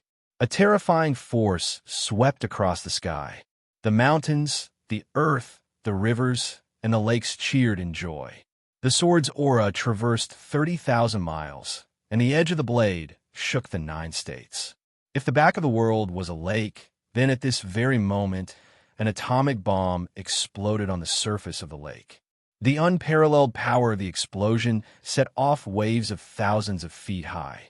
The explosive force of the explosion shook the long silence. Countless people in the 9 states of the empire sensed the explosion and cast their shocked gazes in the direction of the summer state. Meanwhile, the imperial court of astronomy was in chaos. Someone shouted in horror, "How can there be 3 of them? Aren't they dead?" The brilliant sword's aura that cut through the sky swept across the mountains, the earth, and the rivers. It rushed on the land of the empire and rushed toward the northwest Qin state with an irresistible force. Along the way, the mountains and rivers responded, the earth called, the rivers were excited, the birds flew, and the beasts scattered. The warriors of the imperial army almost couldn't hold their weapons. At the Bai family fort in the West River, black armor arrived. Killing intent spread out in all directions. Flying swords like the dragon reclining moon and broadswords like the phoenix flashing flame illuminated the dark night sky. The famous general of the Heavenly Policy Mansion, Medicine Master Li, was earnestly persuading them to surrender. Wei the great Diao Li, you the great swordsman, fellow heroes, I will not hide it from you. General Wang is being held back by the imperial envoy in the general's mansion and will not be able to rush over for a while. You will not be able to stop him. It is best if you do not use your weapons to avoid harming the harmony. We only want to let old esteemed commander by rest in peace. Heroes have to talk about their reputation after death. Do you have the heart to see old esteemed commander by unable to rest in peace after death? Yujuan scolded. Hypocrites! You don't deserve to talk about old Master Bai's reputation. The woman beside pharmacist Li said impatiently. Let's kill our way in. In the Bai family fort, Wei Zhongxin whispered, Miss Xia, are you done? Xia Wei stood there. Everyone's eyes were focused on her. The little girl took a deep breath and nodded. I've done as Sun Lang ordered. Wei Zhongxin smiled. Since it's master's arrangement, there shouldn't be any problems. Little fairy pursed her lips. I think so too. She raised the sword in her hand.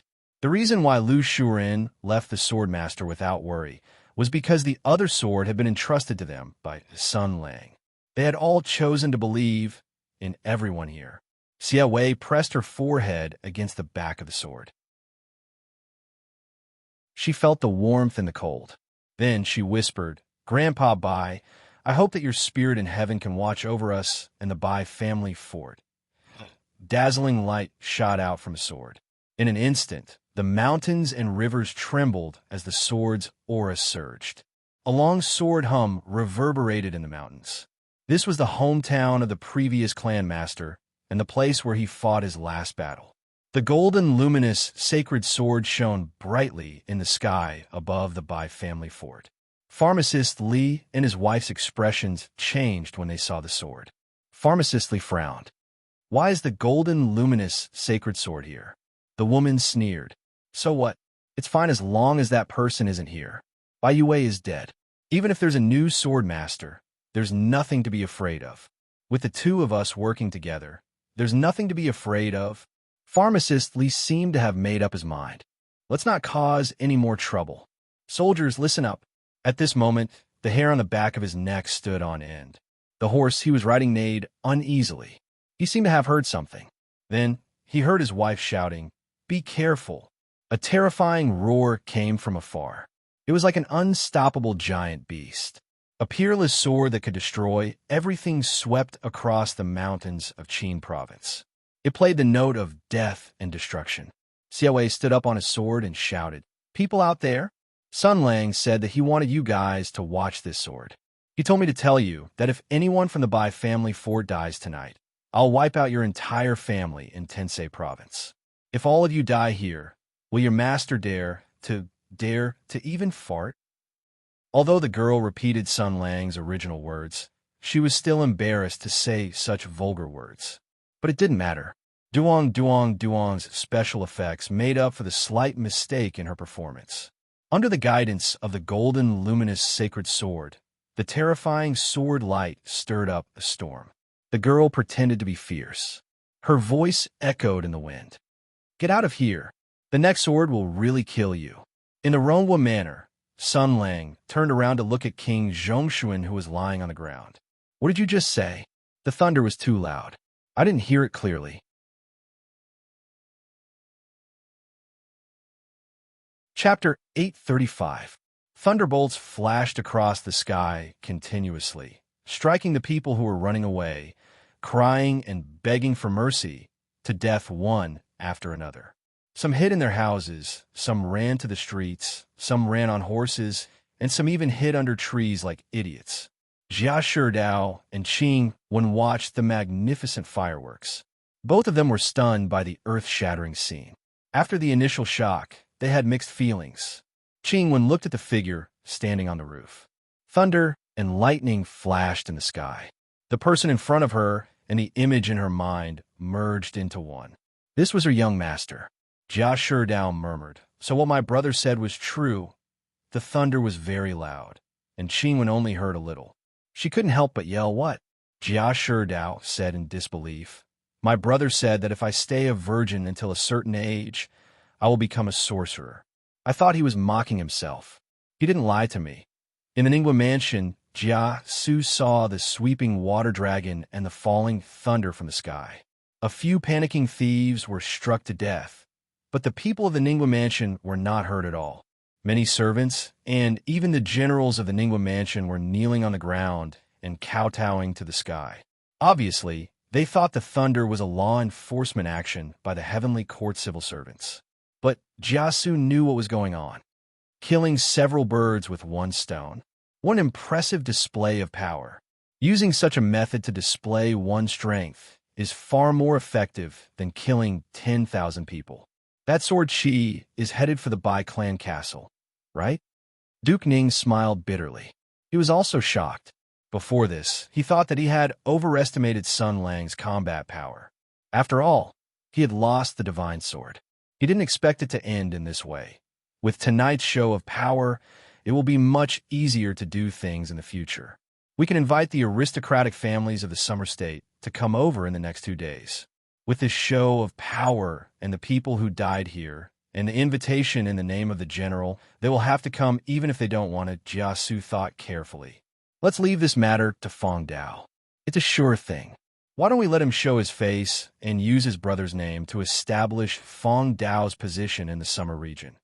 While making plans for his son, Duke Ning looked at a certain place where there were only scraps of clothes left. Su Qin had disintegrated there before, leaving only a set of clothes. But this set of clothes had just been struck by lightning. That kid's narrow-mindedness and temper really made people not know whether to laugh or cry. But, Su Qin, if you saw this scene, what would you think? For some reason, Jia Su's heart sank. He recalled Su Qin's laughter before he died, and that mysterious smugness. The moment he was pierced, this sage from the prince of Zhongshuan's palace seemed to have understood everything. Before he died, he said that they had not lost, that Sun Lang would not be able to escape. Just what did this mean? Duke Ning also did not understand. If he had some hesitation before, then all his worries were dispelled now. He beat Su Qin at his own game, using the most violent method to solve the problem. Moreover, he had exposed the Tensei province's conspiracy, the plan to wear down Su Qin's spirit. Everything had been seen through by Sun Lang, and then he beat them at their own game. luring the tiger away from the mountain, ambushing the Bai family fort, and dispatching so many people to besiege Rongwa Manor was all to wear down Marshal Rongwa's spirit, to let the world see the former marshal's defeat and wretchedness, to let those with ulterior motives see his weaknesses and concerns, to the greatest extent to eliminate the impact and waves of the Grand Marshal's return. Because they were worried about Sun Lang's destructive power and the secrets he held, they could not use any vicious and cruel means. They had to be careful and pay attention to the propriety of their schemes. They had already put in a lot of effort to come up with such a scheme and means, but they did not expect to be slapped back. It was as if they had sent their faces to the Grand Marshal's door, using their lives to support him. Jia Su asked himself, if the scheme he had painstakingly set up ended up like this, he would have been so embarrassed that he would have killed himself. No matter how he looked at it, the overall situation was already set in stone. But why would Su Qin say that? Was this a final diversion, or was there really a hidden meaning behind it? Duke Ning thought hard, but he still could not understand. Everything that happened tonight was enough to end all hostilities, and all schemes and tricks had to stop. He really could not think of any other variables. But his intuition told him that the matter in Jinling was not over yet. King Zhongshuan was trembling. It was a nightmare. There were dead people all around, and the sky was constantly flashing. He felt that he had already developed a psychological shadow of thunder. In the future, when he heard thunder, he would probably tremble if he could survive today.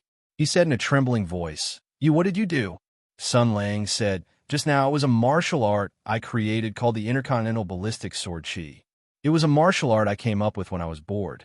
In addition to this, there is also the dense formation sword technique, the high-temperature pressure palm, the depleted uranium armor-piercing spear technique, the 155 style destruction, and the 59 non-phase method, and so on." He sighed and said, I have reached the age of writing books and establishing a sect." He sighed for a moment, then remembered the important matter. "Okay, let's continue. Among you, one of you can go back alive. Go back to the imperial capital and bring a message to your emperor." Li Yuanba looked indifferently at his younger brother.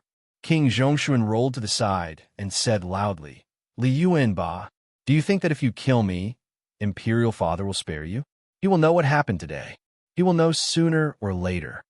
Li Yuanba was a man of few words. He went up and smashed the hammer. At this moment, the door behind him was pushed open, and Lu Shujin's voice floated out from inside. "Wait." Sun Lang frowned and slapped Li Yuanba to the side. He turned around and said, "What's wrong?" The sword spirit's tone was a little strange. She said slowly, "Don't kill them yet. Things are a little troublesome." "What's wrong? Come in and see for yourself." Sun Lang did not say anything. He turned around and entered the house, leaving the two brothers looking at each other in dismay. They were one of the noblest people in the empire, possessing the noble bloodline of the imperial family. Since young, they had lived a life of luxury. Their lofty status and position had given them extraordinary pride and courage. But now, even if Sun Lang did not say a word, they did not even dare to move. After a moment, King Zhongshuan whispered, "Your martial arts are high. Hurry up and leave. I don't blame you." Li Yuanba looked at him indifferently. "Don't be so stupid in your next life." King Zhongshuan scolded, "Your mother's servant." Li Yuanba raised his eyebrows. "What did you say?" King Zhongshuan seemed to have thrown caution to the wind. "If you have the ability, kill me now." "Humph." Sun Lang walked into the house. Lin Daiyu and Xue Baochai saw the armor on his body. At first, they were happy, but then they frowned slightly at the same time, as if they had found something wrong. Sun Lang seemed to have not noticed. He looked at Jin Yuanyang, who was standing there in a daze, and said, "Hello." Even if she had already guessed it, even if she had heard Prince Zhongshuan calling out that name, upon seeing the person in person, upon seeing the person in armor, this personal maidservant of the Dowager Duchess felt as if the world was spinning around her. She took 2 steps back and almost lost her balance. "You," Sun Lang smiled and walked to the side of the bed. He saw the person on the bed. This was the first time he looked at this person so openly. Looking at Jia Ying's grandmother, looking at the person who had given him a long-lost sense of familial affection in a hellish environment. Even if it was a false familial affection, he could still feel the warmth. It was purely based on the love of family, without the slightest thought of profit, without demands, only giving. He slowly squatted down and half knelt by the bed, looking at the calm face of the Dowager Duchess. Her eyes were closed, her breathing was calm, and her expression was calm. He wondered what kind of dream she was having. Lu Shujin quietly floated over, and there was a sigh in her voice. "You can hold her hand. It's okay." Sun Lang hesitated for a moment, then reached out and held it. The Dowager Duchess was still sleeping soundly, and there was no reaction. Lin Daiyu and Shweb Baochai looked surprised. Sun Lang silently got up, turned around, and left the room. When he came to the courtyard, King Zhongshuan and Li Yuanba were staring at each other angrily, and Sun Lang had already lost the mood to joke. Thunder and lightning came crashing down, and Li Yuanba screamed. One after another, thunderbolts fell on his body, and there was a faint anger in the wind and thunder. King Zhongshuan trembled at the side, but there was a look of excitement on his face. Sun Lang kicked him into the muddy water and stepped on his head, saying calmly, "Take your brother's head and show it to your father. Tell him that he knows what I want, and I'll give him one last chance. Don't force me to take it myself." King Zhongshuan was already scared out of his wits, and he nodded vigorously in agreement. Sun Lang let him go and left a sword aura on his body. He watched as King Zhongshuan cut off Li Yuanba's head and ran away. Then he returned to the room, and the women were all looking at him. The atmosphere was a little heavy. Shweb Baochai hesitated. "Husband, what's going on?" Sun Lang smiled. "It's fine." He came to the Dowager Duchess's side and held her hand again, slowly infusing the power of the 7 luminaries' sacred sword into her. The demon's sword at the side wanted to stop him, but could only sigh. The Dowager Duchess's eyelids trembled a few times, and she slowly opened her eyes. She was a little weak and slowly turned her head. Then she saw a person half kneeling in front of the bed, looking at her. That person was wearing a mighty armor and was full of heroic spirit. Between his eyebrows, it was the appearance that had appeared countless times in her dreams. His eyes were like his father's, but his nose was like his wife's. She hadn't seen him for more than 10 years, but she could still see his appearance when he was young. She murmured, I in a dream?" "It's not a dream." Sun Lang held the old woman's hand. "Grandma, I'm back."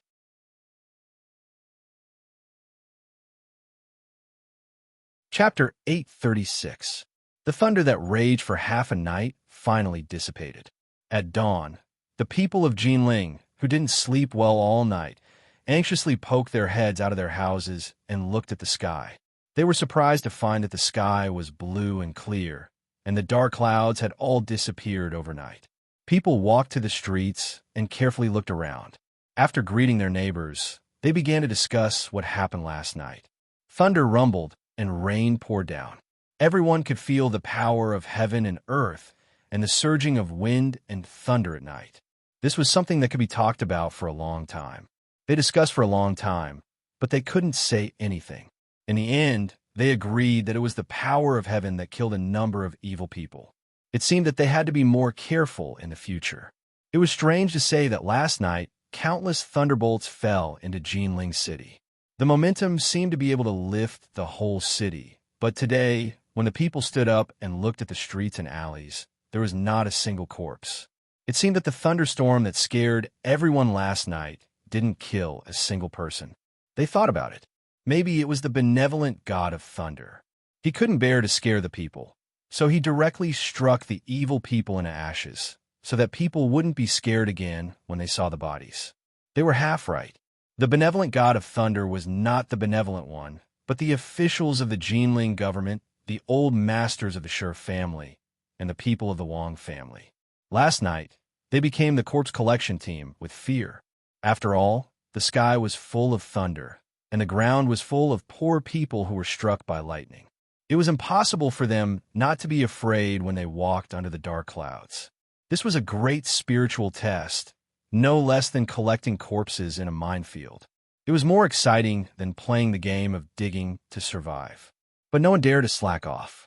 The rumbling thunder in the sky constantly demonstrated the democratic spirit of Big Brother is watching over you. It was hard to say when it would offer a bolt of encouraging lightning to a certain backward person. In short, after working hard for half a night, the corpse collection team finally cleaned up Jinling. The black and white sides of Jinling worked together to complete the work of S.H.I.E.L.D. They limited the damage and fluctuations to the light. At dawn, everything was as usual. The fart people would at most discuss mysteriously for a few days, but in the end, they could not find a solution.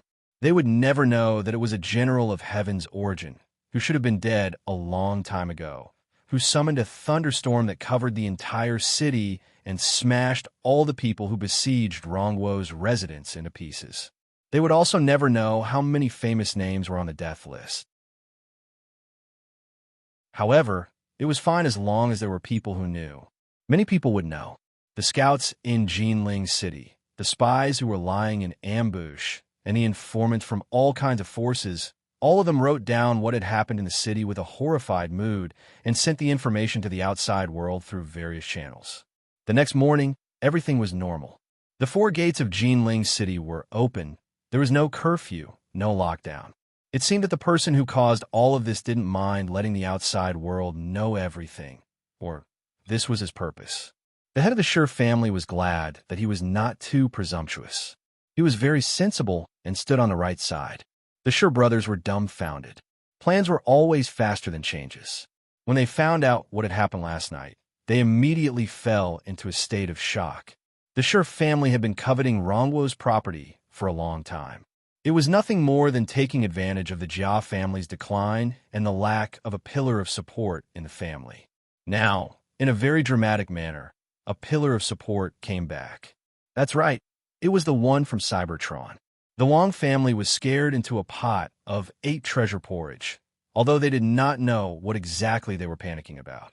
The situation of Magistrate Jia, who was good at using the Golden Back Mountain Axe, was a little more complicated. He heard 2 pieces of news in one night, 1 good news and 1 bad news. The good news was that the so-called battle for the throne between the Tensei province and Prince Zhongshuan's residence did not exist. After last night's great defeat, Prince Zhongshuan was destined to have no chance at the throne.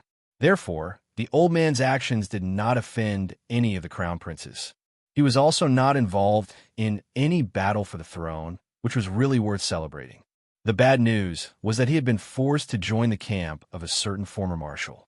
This was because many people saw that he had been serving the marshal loyally for the past few days. It was said that when the magistrate heard about this, he shed tears of joy, especially when he heard the marshal personally say that if he dared to run away, he would chase after him and kill his entire family. He was so touched that his tears flowed even more happily. As for the Rong and Ning manors, they had also recovered from last night's shocking change. The 2 manors had always helped each other and spent half the night working together to clean up the mess in their manors. They were very motivated and did not look like they had just recovered from the shock. They were filled with an inexplicable vitality because there was hope. Nothing was more impressive than the sound of thunder all over the city. The young master who was rumored to have died in battle had returned just like that. The Jia mansion was about to soar. They recalled the glory days of the old days. They had also been prosperous. In the center of the storm, the focus of everyone's attention, Sun Lang, who was destined to make many people in the Empire sleepless all night, was currently in the Rongwa mansion, leisurely handling a small part of the affairs. Last night, the Empire had simultaneously attacked Jinling, Bai Castle, and Mingzhou. Jinling was abandoned, Mingzhou was a feint, and only Bai Castle was intended to be taken. The emperor was eager to obtain the final explanation of Bai Yue's death, so as to prevent Sun Lang from using this opportunity to spread rumors and shake the hearts of the civil and military officials. However, Sun Lang slapped back all 3 locations that were activated at the same time. Needless to say, the Rongwa mansion did not need to be mentioned. Within 2 or 3 days, everyone in the Empire would know that there was a grand fireworks display here. As for Bai Castle, Regardless of whether it was the army of Tensei province or the Emperor's secret chess pieces, all of them were scared back by the intercontinental ballistic sword energy that flew from outer space. Because this was a matter of great importance, the leaders of the army were all talented generals who had the right to make decisions on the spot. Thus, they chose to retreat rather than attack. Regardless of the casualties, that sword energy was enough to explain a lot of things. If it could strike from Jinling to here, then it could also strike other places. Other than cursing in their hearts, is this guy a monster? They could only temporarily stop and ask the boss in the imperial capital how they should fight this battle. As for Ming Zhou, there was even less to worry about. First of all, before the dust settled, the possibility of a huge accident happening here was not high. Secondly, Sun Lang had already come up with a plan to deal with it.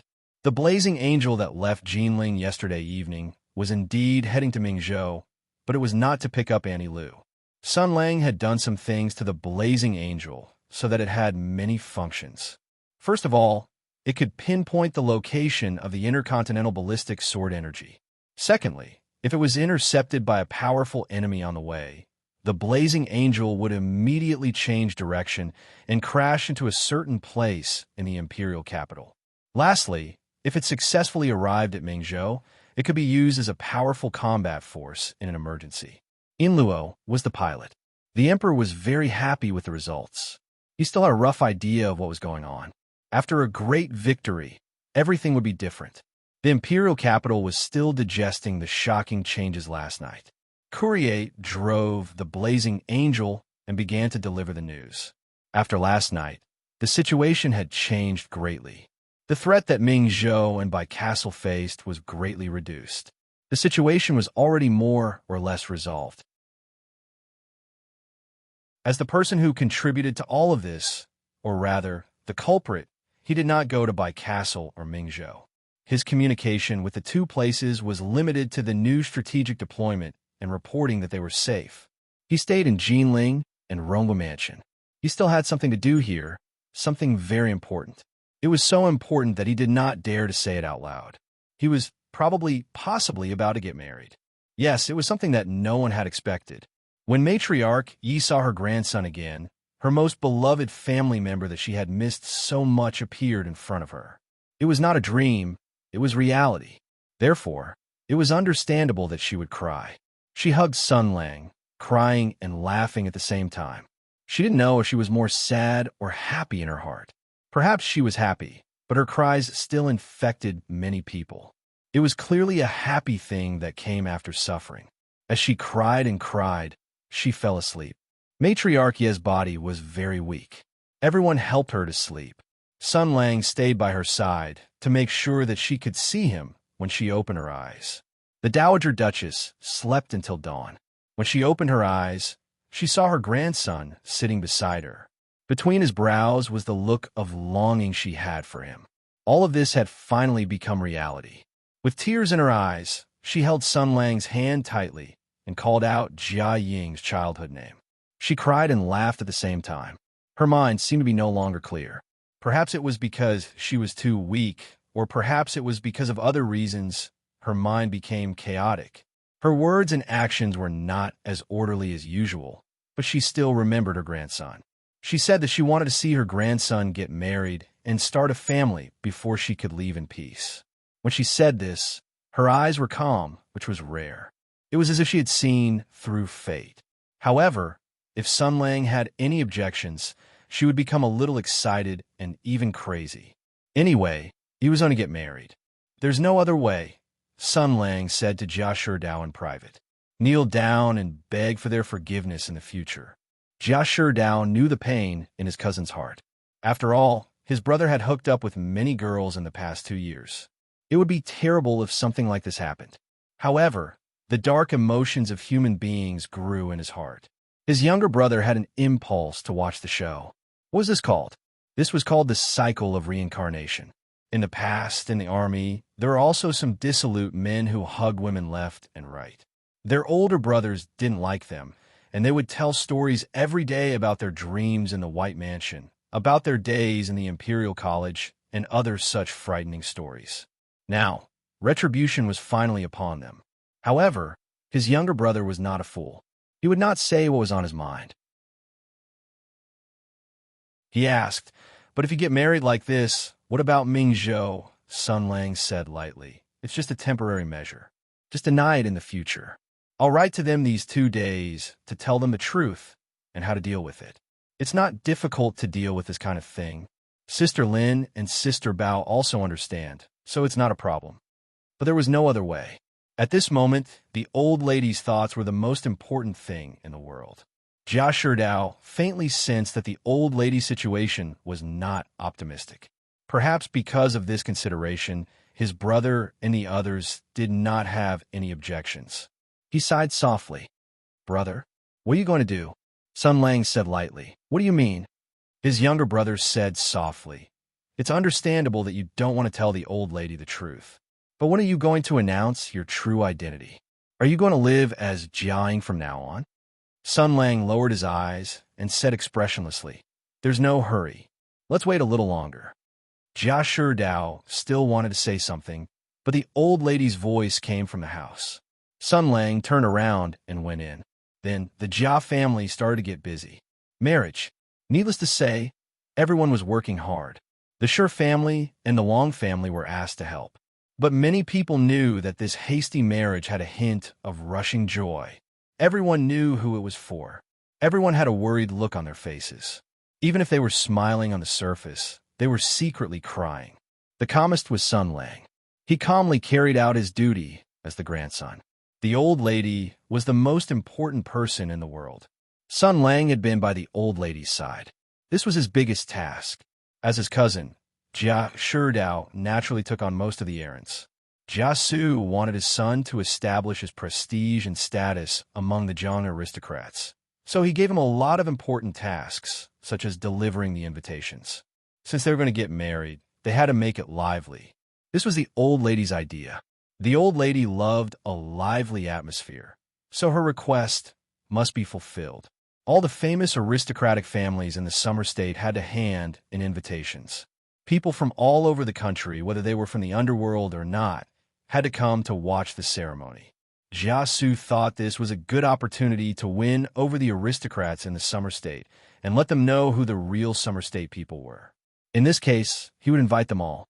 Sun Lang secretly instructed that the invitation had to say engagement and not marriage.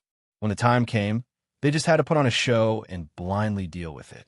In the future, they would also have a reason to force a wave of explanation. According to his ambition, even if they didn't make it into a large-scale polygamous wedding, they still had to discuss it in an open and above-board manner. One by one, they would be officially married. How could it be as casual as now? This was just an act.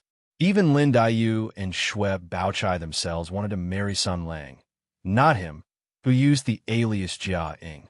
This was just an act. The invitations were sent out in all directions. The former marshal sent the invitations with the momentum of his victory. Unless one thought that one's lightning resistance was maxed out, everyone would have to think twice. Everyone in the Summer State received the invitations at the fastest speed. They had to be on their way as soon as possible. Rongwa Mansion was busy in a festive and a little sad atmosphere. Occasionally, when they were busy, Jia Su and Jia Sherdao would stop for a while. They felt a faint uneasiness in their hearts. They faintly felt that something was wrong, but they couldn't figure out what was wrong. Puzzled, they could only let time go by and try their best to do the things at hand.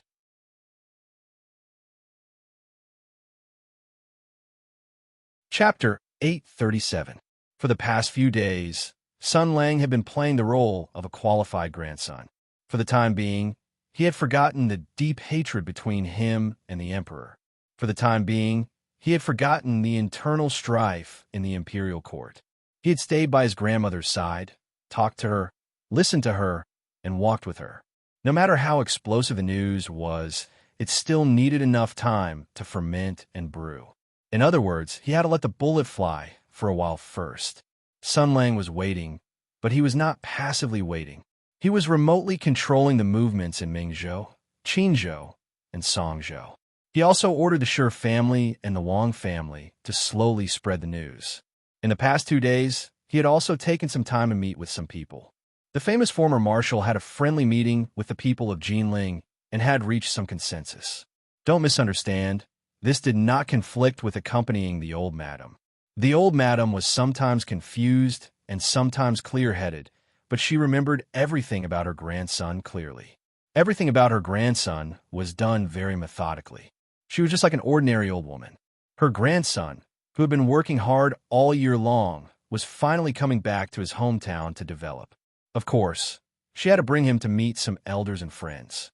She wanted her grandson to know more people so that he would have more connections in the future. Therefore, she went to a lot of people along the way. She only paid them a visit and then left. She even went to the Sher family and the Wong family. The people of the two families were scared out of their wits. They always felt that under the loving gaze of the marshal, there were thousands of hidden words. Fortunately, Sun Lang did not do anything out of line and did not say anything that should not be said. At this moment, he was just a well-behaved junior, nothing more. The weather was very good these few days. There was not a single cloud in the clear sky. The sun was high up in the sky, and the air was cool. The old madam was in good spirits. She took Sun Lang around Jinling and went to visit her old friends' houses. She also brought Sun Lang to meet some people. When she was free, she would tell him about the past. In addition, since her grandson was back, he was the real master of the Rongwa family. He wanted to be the master of the family, so she had to tell him some secrets that only the master of the family knew. House guarding silver, a secret industry, resources and connections that could be mobilized. There were many old stories and secrets that only the head of the family knew. She said whatever came to mind, and Sun Lang just listened attentively. He brought Sun Lang to his ancestral grave in Jinling and brought him to pay respects to his ancestors. Sun Lang calmly knelt down. Perhaps he was no longer obsessed with it, or perhaps it was because of other reasons. Most of the time, Madame Dowager led him through the spacious courtyard of Rongwa Mansion. They walked through many paths, pointed at the mottled high walls, patted the vermilion railings, and talked about their childhood. The sandbanks outside Jinling City, the Shaohui River that flowed slowly. Along the way, he talked tirelessly and supported Madame Dowager. It was as if he had truly experienced another life, the most familiar stranger. Sun Lang had been calmly listening and participating. This was his biggest mission. Other things were done by other people. Duke Ning and his son took care of everything. Jia Tanshan accompanied Lin Daiyu and Shui Baochai. Before they got married, it seemed that it was not suitable for unmarried couples to meet each other. By the way, this beautiful and strong third miss was still somewhat unable to accept her second brother, who had suddenly jumped out of the grave. Especially that night, his appearance as a bolt of lightning was too frightening. Sun Lang's friends would think, "Oh fuck, why is this guy so cool?" Sun Lang's enemies would say, "What the F asterisk asterisk K? Won't we cut it in the next version?" But the third miss was in between familiar and unfamiliar. She always felt that Sun Lang was a monster in human skin. Well, it didn't matter. It was not like this kind of setting had never happened before. According to the established precedent, misunderstandings would always be resolved, attitudes would always change, and the younger sister who was not related by blood would always fall in love with the older brother. Damn it, Fu Jian was an old thief. Time passed slowly like this. The weather was very good. A pair of grandfather and grandson walked around. The busy servants could occasionally see them. In the young master's courtyard, the old madam sat on a wide rattan chair and lay under the sun. She squinted her eyes and tilted her head. There was a smile at the corner of her mouth. The young master was at the side and gently said something. Jia Su and Jia Sherdao had both taken the time to meet Sun Lang and communicate with him. Even Lin Daiyu and Shui Baochai, who couldn't bear the loneliness, sneaked out. They were surprised to find that Sun Lang was now a bit too serious, as if he had thrown away all the filth, lust, and immorality in his personality. This was undoubtedly the most surprising thing. Sun Lang, who had thrown away all these, could still maintain his independence and integrity in personality. This was the most shocking thing in the world. To his uncle, he was like a young, promising an outstanding nephew who was full of ideas. To Jia Sherdao, he was a kind, generous, and friendly older brother. To Lin Daiyu and Shui Baochai, he was a determined and responsible husband despite his shyness and nervousness. Everyone was shocked and couldn't help but feel awkward. But now, the Dowager Duchess was the most important. Jia Sherdao and Shui Baochai both expressed similar concerns, but they both received the same reply. Sun Lang said to wait until this matter was over. As long as it was something that Sun Lang didn't want to say, no one could pry it out of his mouth.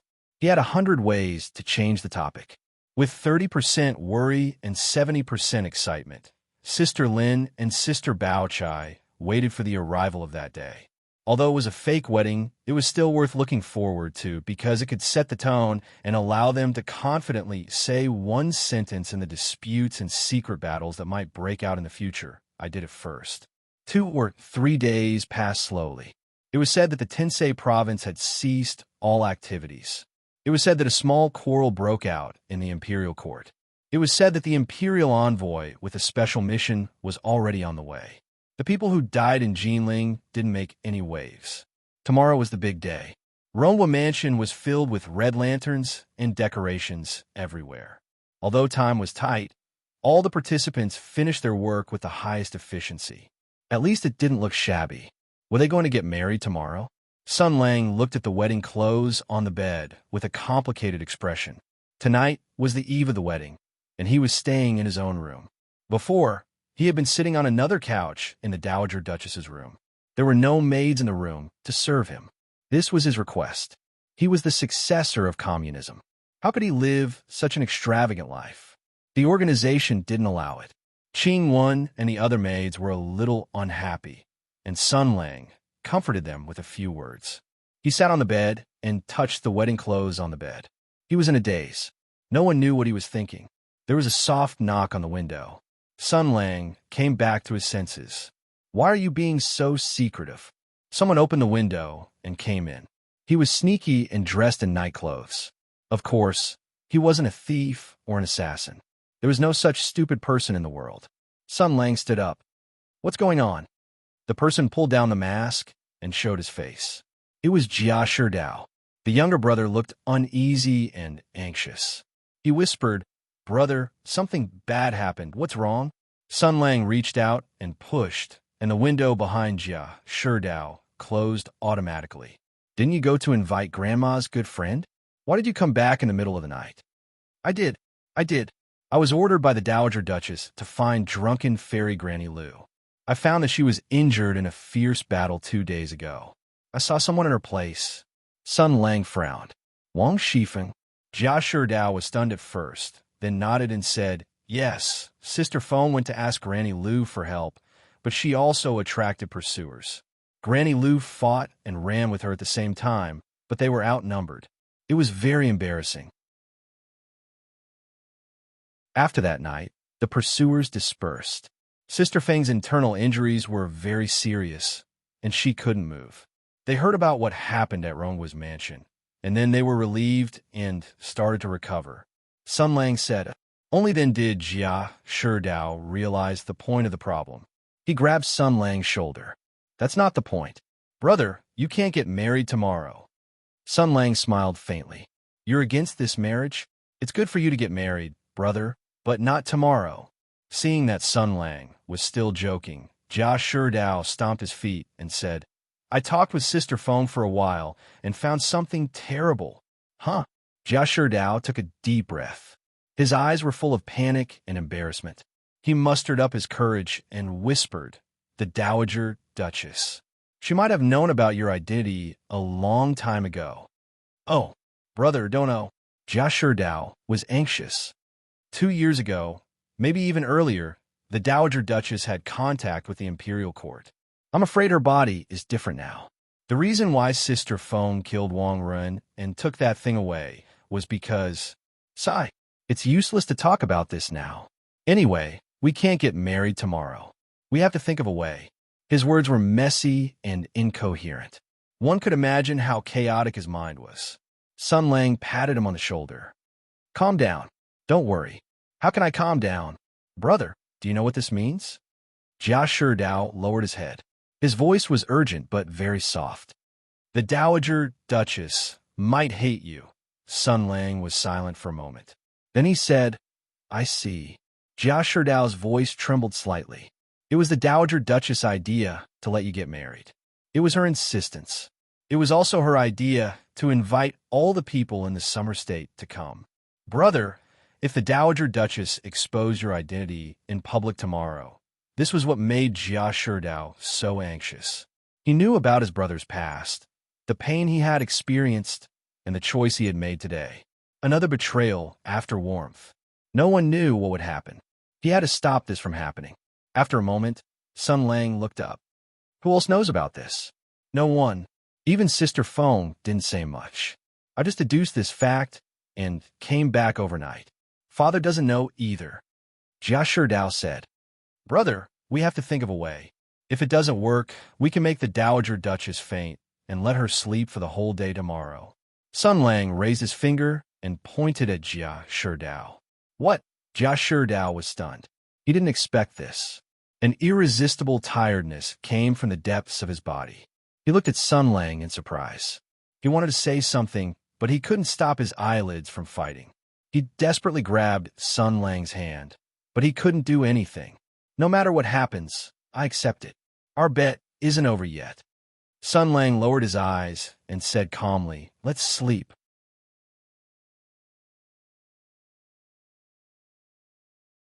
Chapter 838. The night passed without a word. Time passed by quietly. The weak morning light swept past the window. Sun Lang opened his eyes and listened. There was a lot of noise in the mansion. Many people had been busy since midnight. After all, it was a big wedding. Due to various reasons, the complicated ceremony of the wedding had to be simplified. It was understandable because everyone knew that there were only two meanings of this wedding. The first was to give the Dowager Duchess some good luck and make her feel more at ease. The second was to establish Marshal Jia Ying's position as the leader of the summer state. Sun Lang glanced at the wedding clothes hanging on the hanger. He was wondering if he should change into them now. He didn't know much about the marriage customs of the empire. Of course, he didn't know much about the marriage customs on Earth either. After all, he had no experience. However, according to the objective law of the development of things, in the pyramid structure formed in the process of human civilization, the higher the position, the more the so-called red tape and rules there were. This was an important symbol to distinguish them from the lowly people. Therefore, for a famous noble family like the Rongwa mansion in the summer state, the wedding patterns and ceremonies must be super troublesome. It was so troublesome that it could tire out everyone in the Rongwa mansion. It was so troublesome that it could make him, the groom, busy from morning to night. At least, he would be called out for some ceremony as soon as the sky brightened. But no, the house was quiet, and so was the courtyard. Sun Lang tilted his head, his expression calm. He remembered what Jia Sherdao said last night. But it didn't matter. Just like he said, no matter what happened, he would accept it. If things developed to that point, it didn't matter. The interactions and actions of the past few days were meaningful. This was the last fate between him and the Jia family. So he closed his eyes and waited quietly. Not long after, Sun Lang, who was sitting upright in front of the bed, opened his eyes. He looked at the door. The door was slowly pushed open, and a silver-haired old lady walked in quietly. Sun Lang stood up to welcome her with the warmest smile on his face. "Grandma, why are you here?" The old lady's face glowed with love and tenderness. She looked at the person in front of her as if she was looking at her most beloved grandson. She had watched him grow up day by day. She had watched him become successful and famous. She had watched him start a family. There was nothing more beautiful than this in the world. Old Madam stretched out her rough hand and caressed Sun Lang's face. She said softly, "My child has grown up." Sun Lang smiled as usual, but his heart was in turmoil. He didn't suspect that Jia Sherdao was lying to him. But at this moment, looking at the smiling face in front of him, he couldn't help but wonder if the Dowager Duchess had really known the truth. He didn't know which version of the truth she knew. The old lady looked at the wedding dress on the shelf. Her eyes were a little blurred as she whispered, "Does the dress fit?" Sun Lang nodded and said, "I tried on last night. It fits very well." "That's good, that's good," Dowager Duchess said in a low voice. "I sewed this for you personally 3 years ago. You said that you would come back and get married after the war. I thought about that day and night. Now that you're really back and grown up, the clothes I sewed for you are fitting." "Very good, very good." Sun Lang smiled and said, "Should I change into it now?" "No rush, no rush. There's still a long time," the old lady said softly. "Come, follow me to a place." Sun Lang was slightly startled and said, "Okay. No matter where we go, no matter what we face, I will accompany you to the inn today." The two of them left the yard and walked through the dust-free road in the mansion toward the back of the mansion. The road was decorated with lanterns and streamers. Everyone's face was full of joy. No firecrackers were set off, and no joyful music was played. It was a kind of quiet happiness. When they saw the Dowager Duchess and the young master, they all bowed their heads to avoid them. It had only been 2 or 3 days. The people in Rongwa Mansion didn't have any real feelings for this second master, Bao, who had been dead for 2 years, but was now alive and kicking. However, after the terrifying scene of thunder and lightning that night, everyone was in awe of him. After all, a powerful family master was like a wolf king who could lead the tribe forward. Just like a few years ago, he had single-handedly brought the Jia family to prosperity. As expected, they came to the ancestral hall in Rongwa Mansion. The souls of the martyrs of the Jia family were all in deep sleep here. The memorial tablets were engraved with their contributions and sacrifices. The Tianyuan War had taken countless lives, no matter if they were innocent people or heroes who died in the war. The martyrs of Rongwa Mansion were only a miniature version of this war. War wouldn't bring happiness. Sun Lang followed the Dowager Duchess and stepped into the ancestral hall as the young master of Rongwa Mansion. His mood was different. Looking at the strange and familiar names, this was the life of another person. The familiar father and brother became cold memorial tablets. The bright and beautiful lintel quickly fell. There was only one male left in the family. The old, the weak, the women, and the children supported the family under the cold eyes, gossip, and even covetous eyes of the people. Under such circumstances, the last male must have wanted to do something. However, he was carefully protected and cherished like a canary. The Rongwa Mansion couldn't lose him, but he still left. Due to the simple sense of responsibility, the youthful vigor that didn't know the immensity of heaven and earth, the boiling hot blood that wanted to change the fate of the family, and the instigation of ulterior motives, he embarked on an unknown path. As a result, fate rotated and heaven and earth turned upside down. Jiating died a violent death on the eve of grasping fate. Another person's life changed because of this. The world that was invaded by the sky demon was finally saved. However, someone paid an unimaginably heavy price. Fate was played twice, and hope was destroyed twice. It was an obsession that was almost impossible to resolve. Sun Lang and the Dowager Duchess stood side by side, looking at the memorial tablets in front of them.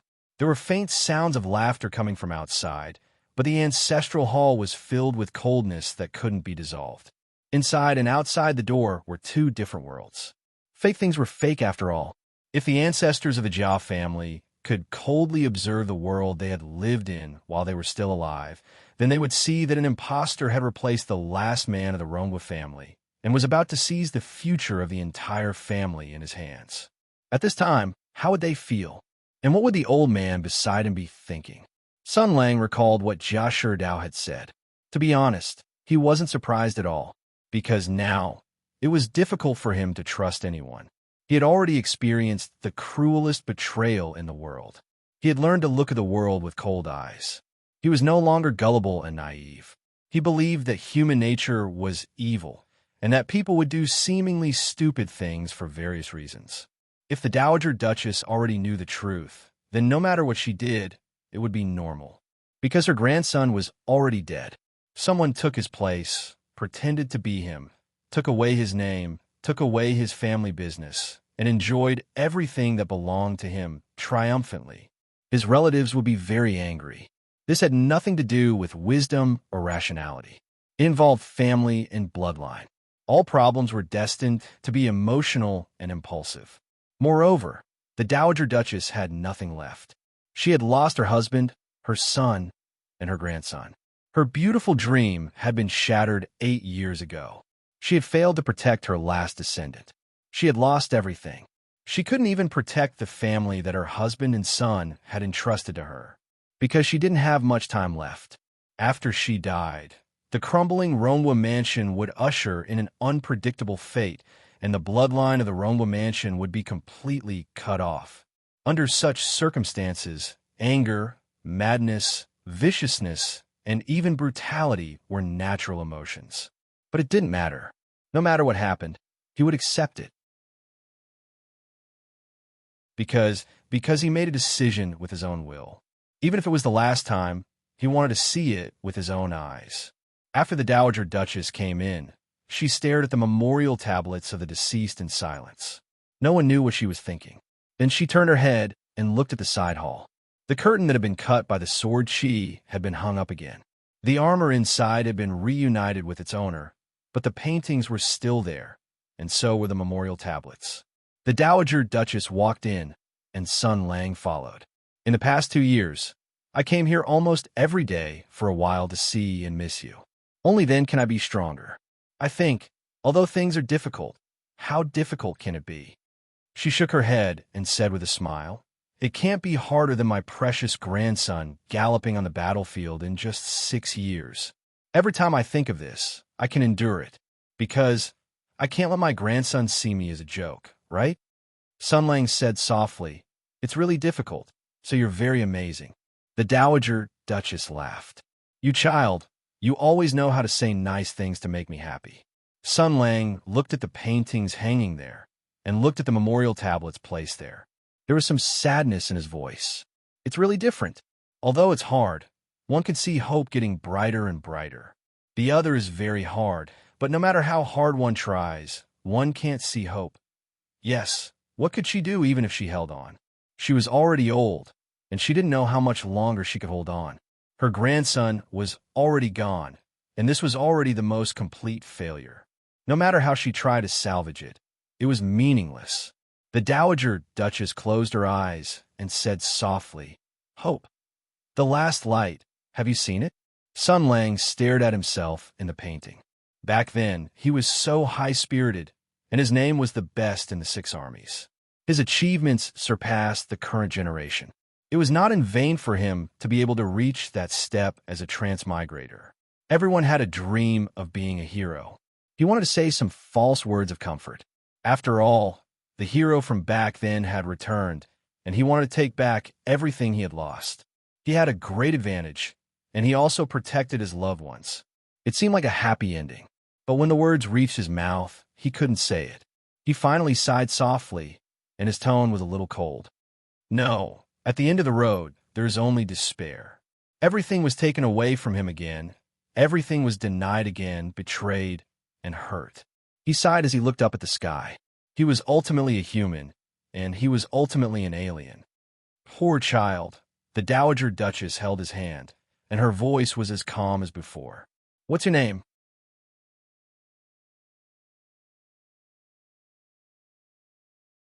Chapter 839. Caught off guard, a wave rose in his heart.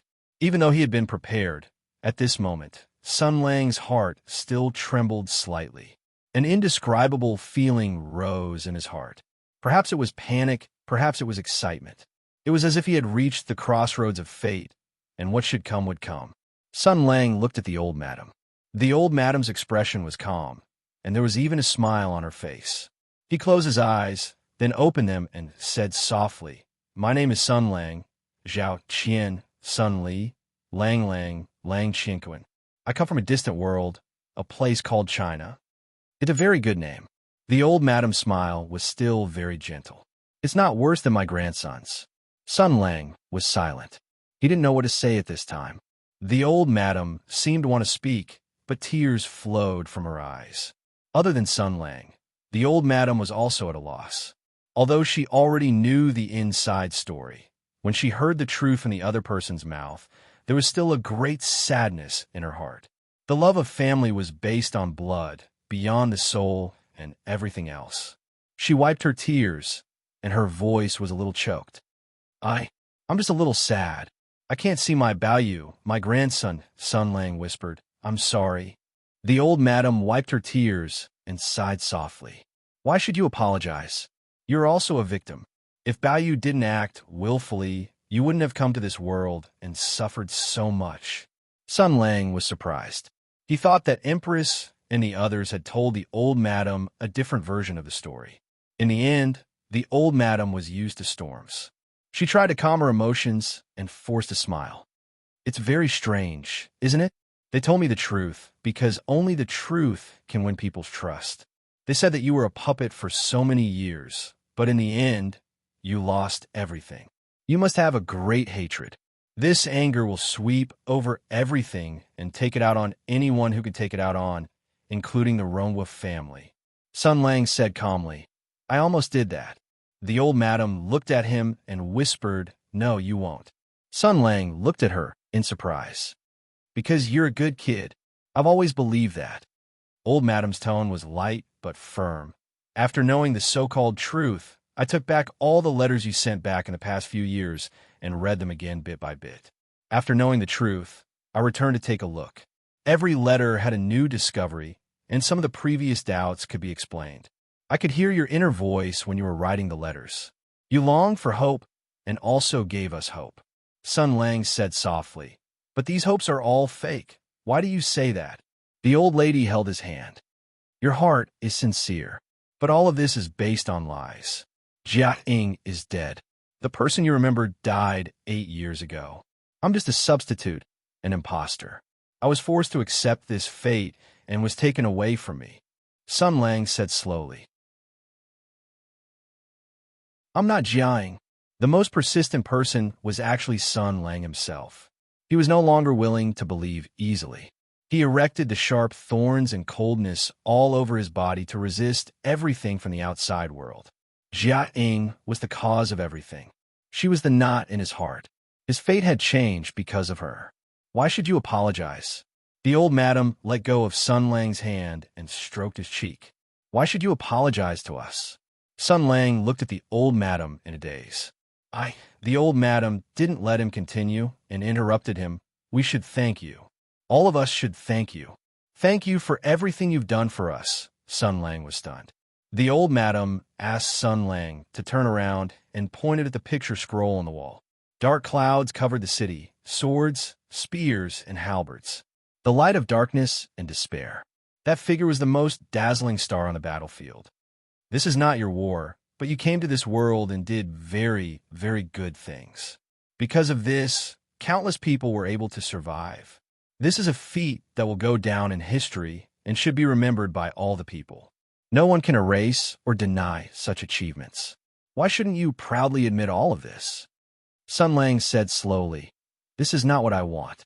This is just a false scam, and there is no good result. There is only despair at the end of the road. No matter how glorious things were done, no matter how bright and dazzling they were, the final result cruelly shattered everything. The false truth was false after all. It dyed everything into darkness.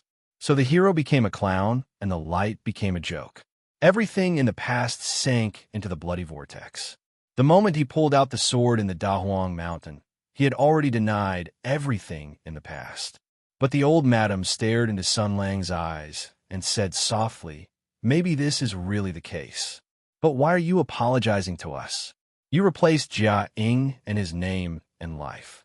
You were forced to step onto a battlefield that had nothing to do with you.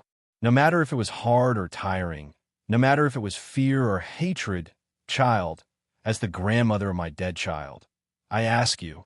The old madam's eyes seemed to be shining with stars. There was a wise and warm light in them. She said, Let me ask you, Sun Lang, have you brought shame to my grandson's name? Sun Lang was stunned. What happened in the past swept through his mind like a tide.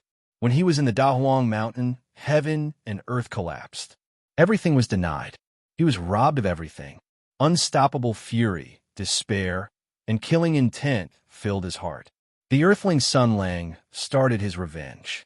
For everything he had experienced, pain, betrayal, despair, and helplessness. He also wanted the people who hurt him to taste the same. But before this, there was no such thing. He looked at the old madam. The old madam met his gaze and said calmly, "Please tell me. This is a plea from a relative of the deceased. Please answer me seriously. This is very important." Sun Lang closed his eyes. He felt his heart beating. The memories of the past were like engravings on a stone. They were there for thousands of years. These were the years he had lived. He held the old madam's hand and asked her to sit on the chair. Then he faced the old madam and half knelt in a military salute. He held her hand like a grandson who had returned victorious and was reporting the results of the battle to his closest relative. In the beautiful days of the past, he had imagined the scene of returning home victorious. At that time, he had already decided to pretend to be Jiaying. He would bury this secret in his heart and accept his current fate. At that time, he thought that he must return on a sunny day, stepping on fresh flowers, wearing a battle robe, and under the gaze and envy of tens of thousands of people. He would then report to his grandmother about the merits he had achieved. General of the Martial Arts Hall's Sword Pavilion, General Pillar of the Nation, Special Entry Guanglu Daifu, Commander of the 6 Armies, Marshal of the World. 6 years of military service, starting in Gaoyang of Tang Prefecture and participating in the Battle of Gannan, killing generals and capturing flags, charging and breaking through enemy lines. He was the first to achieve merit. The young man who was late by 2 years quietly talked about his military history. The bloody battles, the turbulent battlefields. He tore open the haze of despair and stood up straight in the endless pain. He began his long journey. In the Shang province, you have achieved great success in your martial arts. You have participated in 47 battles, killed more than 2,300 enemies, seized 9 flags, achieved 14 outstanding merits, killed 67 generals, and achieved 35 outstanding merits. You have been promoted based on your merits. From a moment he broke through enemy lines, he walked step by step to the martial scepter. It only took him 6 years. It was not a shortcut. Instead, it was a long road that was forcefully compressed. The process was very, very painful. Led by General Yu, the Zephyr Battalion went down the Dragon River and attacked the Azure Army. Victory. Then fought to a draw. North Wind, Mai, Lingjiangshan, Valley of No Return, White Tiger Plains. Just like the armor, every mark was engraved with military merits. In the Tianyuan battlefield that was recorded in the history books, a transmigrator forced himself to adapt to his role amidst blood and fire. Every promotion was accompanied by a great battle that shook the 6 armies. A new star that shone brightly in the world rose. Sun Lang slowly talked about his past. He repeated it as if he had experienced it himself. From a lost and fearful earthling to a famous general who had won hundreds of battles, this was his story. Before the great desolate mountain, 6 years of time was a journey that many people would never be able to achieve in their lifetime. I've fought thousands of battles, but I've never been defeated. The battles that I've commanded have all ended in victory. The soldiers under my command also have the highest survival rate among the 6 armies. They're proud of fighting under my command. I've defeated one powerful enemy after another for this land, banished the heavenly demons, and reclaimed the land. Many people have survived because of this. I've defeated the heavenly demons. I've brought victory. I've saved the people. Under the name of Jiaying, I won the Tianyuan War. He looked at the old lady who had lost her grandson. His eyes were open and fearless. They were filled with calmness. Sun Lang held the old lady's hand and pressed it against his face. It was as if he had traveled through time and space. Jiaying's soul had broken through the boundary of life and death and come to him. He murmured softly, as if he was talking in his sleep, "I have finished the beautiful battle. I have walked all the paths that I should have taken. I have also defended the path that I should have defended." From the beginning to the end, he had lived up to this name. The old lady hugged his head and hugged him as if she was hugging her beloved grandson. She said softly, "So thank you. After going through so much pain, you still use this name with kindness and hope. I thank you. I also thank you on behalf of Baoyu." "Yes." Sun Lang maintained this posture and said slowly, "If you want, everything can still be like this. This name can still shine for a long, long time." He felt his head being touched. "Good boy." The old lady patted Sun Lang. "It's almost time. Let's go." Sun Lang stood up. "Then let's go to the wedding." They were about to get married. The old lady led him out of the ancestral hall and walked outside. Then Sun Lang was surprised. They did not return to the courtyard. Instead, they walked to the front yard. The wedding clothes were still in the room. However, the old lady pulled him and did not allow him to explain. She also did not allow him to ask more. He did not ask more. At this point, he no longer had any doubts in his heart. The old lady pulled him out of the inner hall.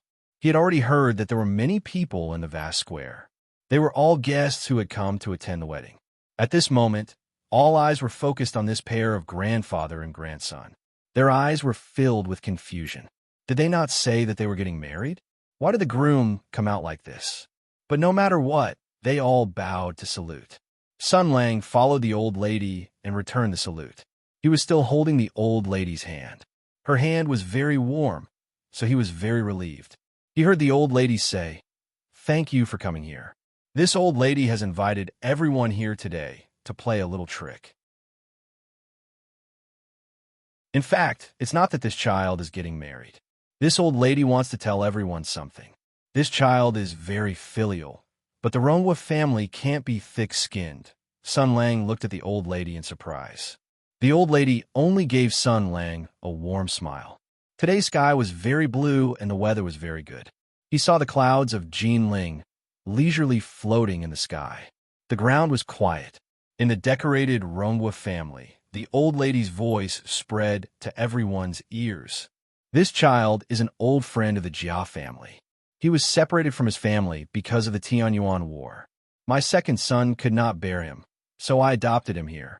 I planned to tell him the truth when he grew up." A beautiful and reasonable story came out from the old lady's mouth. Sun Lang looked at everyone's expression. Some were surprised, and some were relieved. His eyes were a little sore, as if some function of his body had returned to normal, but perhaps it was just sand in his eyes.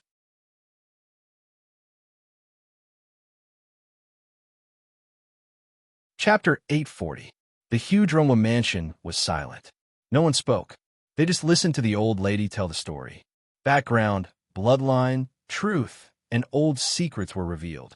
Even if they had thousands of doubts, they could only listen. The people of Rongwa Manor looked at each other. Second Master Bao actually had such a background. This was something they didn't know.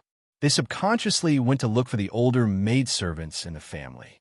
If it was the older generation, they should know the truth. But no matter how they looked, no one knew. It had been more than 20 years since Second Master Bao was born. In these 20 years, the fate of the Rongwa Manor had risen and fallen. The people in the manor had also gathered and dispersed. Many of the old people had either left the manor or retired to their hometowns. Some people thought of the few remaining people. Madame Xing was Second Master Bao's elder and had stayed in the manor for a long time. Her annoying servant, Granny Wang, was also the only old person left in the family. However, but Madame Xing was killed, and Nanny Wang was missing. Jia Tanshun listened to her grandmother's words without saying a word, but her eyes were fixed on Sun Lang. The girl's intuition made her hesitate, but for some reason, she couldn't doubt that the man in front of her was her brother. For some reason, she could feel the man's faint sadness. More people, including those who came to attend the wedding, looked gloomy. According to etiquette, even the emperor had to congratulate the former marshal in person. Moreover, he said that it was to prevent bad luck for the old lady, which was her wish. So even if they didn't want to come, they had to come. Sure enough, there was no good banquet. The promised wedding didn't take place. In the end, it became a press conference for Marshal Jia to change his identity. At this moment, they were either regretful, scared, or surprised. This was because they instinctively smelled the scent of conspiracy and secrets. The Grand Marshal, who had died 2 years ago for no reason, had now returned in such a high-profile manner, while the imperial court had remained silent. This was already interesting enough, and now that his mysterious background had been revealed, it was simply filled with the scent of a conspiracy. But at this moment, it was too late to say anything. They were all famous people from all walks of life in the Summer State. Gathering in the Ronwa mansion represented the greatest credibility. Therefore, everyone was here today to prove that a hero of the celestial origin sector who had made great contributions in the past had revealed his true identity. With the blessing and support of his family, he had taken back his original name. This news would grow wings and fly over thousands of rivers and mountains to spread to everyone's ears. Jiaing was Sun Lang, and Sun Lang was Jiaing. He was the war hero who had made great military achievements on the Tianyuan battlefield. Sun Lang was his real name. No matter which name he used, he had made great military achievements on the Tianyuan battlefield. This had already become a reality. There was no way to go back on it, no way to change it. Everyone had heard it. The Dowager Duchess turned to look at Sun Lang. Her eyes were as gentle and loving as before. She smiled and said, "You have done enough for the Jia family. Now it's time for you to do something for yourself. Take back your original name and stand upright under the sky. Have a family tree, continue your bloodline, and pass down your story. Leave a mark in this world." This was something that only this pair of grandmother and grandson could understand. Sun Lang lowered his eyes and said in a low voice, "You don't have to do this. I've already made my decision." The Dowager Duchess smiled and shook her head. "You're a good boy. You've always been so. You always think about others. From now on, think more about yourself." Sun Lang's gaze passed through the crowd and saw the two brides hurrying over. Lin Daiyu and Shui Baochai were wearing their usual clothes. There was a faint disappointment on their faces, but there was even more joy for the person they loved. Starting today, he had finally obtained a freedom to be recognized. Sun Lang's gaze met theirs. Their thoughts were instantly intertwined through their eyes. He quietly said, "Pinner, and my first child can have a surname Jia, if you are willing. She's your granddaughter." The blood of the Ronwa Manor flows in her body. The legacy of the Ronwa Manor can still be passed down. The Dowager Duchess still shook her head. "Silly child, what I want to hear is not this." Sun Lang paused and then quietly said, "I promise you from now on, I will live well, then I can be at ease." The Dowager Duchess revealed a gratified smile and slowly nodded. "Child, I'll leave this to you." Grandma is a bit sleepy. Her body swayed and the last of her stubbornness vanished. Sleepiness wrapped around her already exhausted body. As early as 2 years ago, her life had already reached its limit. The women of the Ronwa Manor let out cries of surprise. The silent crowd was also in an uproar. Sun Lang's expression changed. He supported the tottering body and channeled the power of 7 planets into it. Immediately, he shouted, "Lu Shu Jin." The demon sword Jidu flew over with a whistle and hovered beside the Dowager Duchess. A moment later, he said in a low voice, "It's she who is tired. Sun Lang, persuade her some more." Sun Lang paused slightly and then understood the sword spirit's meaning. His expression was somewhat gloomy. Even though he was already used to seeing life and death, at this moment, he still felt an enormous sorrow assault him. "I haven't begged anyone for a long time. Today, I'll make an exception," he said in a low voice. "Don't leave so quickly. Stay a little longer," the Dowager Duchess said softly. "I should have died 2 years ago, but I couldn't let go of this family, so I made an exchange with them. I still held on to the hope that my grandson's body was not found. I believed that he was still alive. Then I'll wait. I'll keep waiting until I can't wait anymore," Sun Lang said calmly. "You've waited." The Dowager Duchess sighed. "It's not the same. It's not the same. Child, I've given his life to you. Your fates have already been merged together. I think this is the best way, even though it's very unfair to bow you. But he's also a good child like you. He'll definitely understand, right? Even though I think so, I still want to see him." I want to ask him personally if he'll blame me. Sun Lang forced a smile. He won't dare. Otherwise, I'll beat him up. I wanted to beat him up for a long time. For your sake, I'll spare him. The old lady scrutinized his face. The two of them were really very similar. Perhaps in her heart, the two of them had already overlapped, and there was no distinction between them. She smiled with a hint of reproach, as if she was lecturing a naughty child. You two are like brothers. You can't fight. Sun Lang nodded slowly. Okay, I'll listen to you. He held the Dowager Duchess's hand tightly. The dense seven luminaries' holy power surged into her body, expelling the aura of death. But can you listen to me this time? Don't leave so soon, okay? The Dowager Duchess's tone became more and more blurred. Her eyes became dimmer and dimmer. I can't bear to leave you. I've just seen you. I haven't seen you properly, but the road has already come to an end. My Bao, I haven't seen him for a long time. I miss him very much, and my husband, my son. She had no regrets. She was already very, very tired. The girls rushed up and surrounded her. They suppressed their tears and didn't dare to cry out loud. The servants and maids in the mansion also realized what had happened. They all slowly knelt down. Don't cry. Don't cry. Although her voice was very weak, her tone was still very strong. She had supported the Rongwa mansion for more than 10 years by herself. She was the sky of the Rongwa mansion. She was the ruler of the Rongwa mansion and supported everyone. She looked at the people around her and whispered, if you all want to laugh, then laugh. What else am I not satisfied with? The most difficult time has passed. The days in the future will be very, very good. Jia Tanshun held back his tears and shouted, Grandma, Grandma. The Dowager Duchess lovingly stroked her granddaughter's head. In the blink of an eye, the children were already so big. She still vaguely remembered the things that happened more than 10 years ago. At that time, everyone was there. The family was happy. The family was full of grandchildren. The husband and wife were harmonious. The son was filial and the daughter-in-law was virtuous. The children laughed and played, ran. She was very tired. She missed her family very much. She whispered, Langer, take me to the ancestral hall. Let me see them again. Sun Lang stared into her eyes and slowly nodded. Then, he silently carried the old lady on his back. The girls shed tears. Shue Baochai hugged Tanshun. Lin Dayu tightly bit her lips. The others silently watched all of this. Their hearts were filled with mixed feelings. People had endless feelings, and feelings could be resonated. Humans were such animals. The old lady leaned on her grandson's broad back. She felt very warm and steady.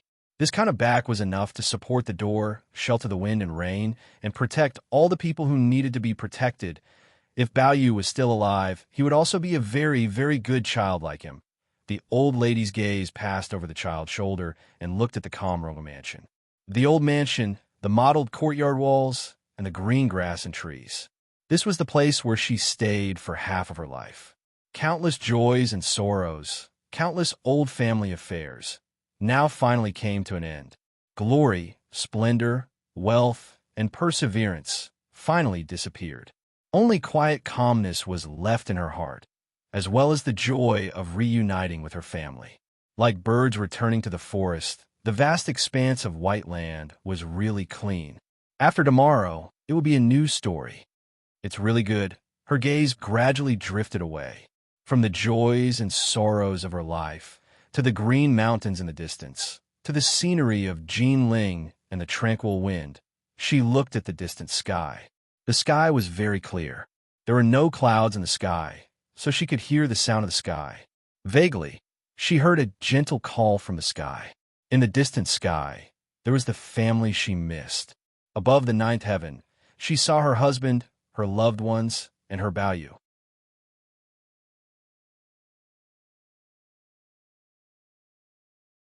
Chapter 841. The Jia Mansion mourned. From the inner door to the main door, the doors opened one by one. The red paper was replaced with white paper. The mourning canopy was raised, and the memorial archway was erected.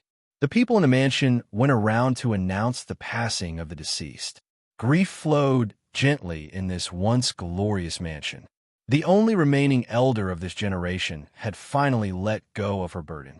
Although the old lady did not say it explicitly, everyone knew that she had entrusted the future of the Rongwa mansion to Sun Lang. Although he had become an outsider, Sun Lang still took responsibility. No one objected. He exercised his power as the head of the family. Happy funeral. There was no need to be extravagant or complicated. He kept the grief in his heart and quietly sent her off. The old lady still had a smile on her face. She did not have any regrets at the last moment. After 3 days of vigil, the funeral clothes were ready. The guests who came to attend the wedding had to stay for a few more days. They were quite nervous. Although Marshal Jia, who had changed his name, was quite free to answer questions, in the eyes of the crowd, he was like a huge firecracker that was burning fiercely. No one knew when it would explode. Many people in Jinling came to visit the funeral after the coffin stopped. Although the Jia mansion had been declining in recent years, the pillar of the family had returned.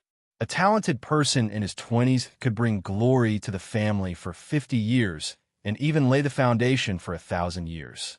If it were not for the fact that the Great Barren Mountain incident was too strange and the marshal's political position was questionable, the mourners would have crowded the streets of Rongning and cried sincerely for 3 days and 3 nights. It was guaranteed that they would be more sad than the death of their mother.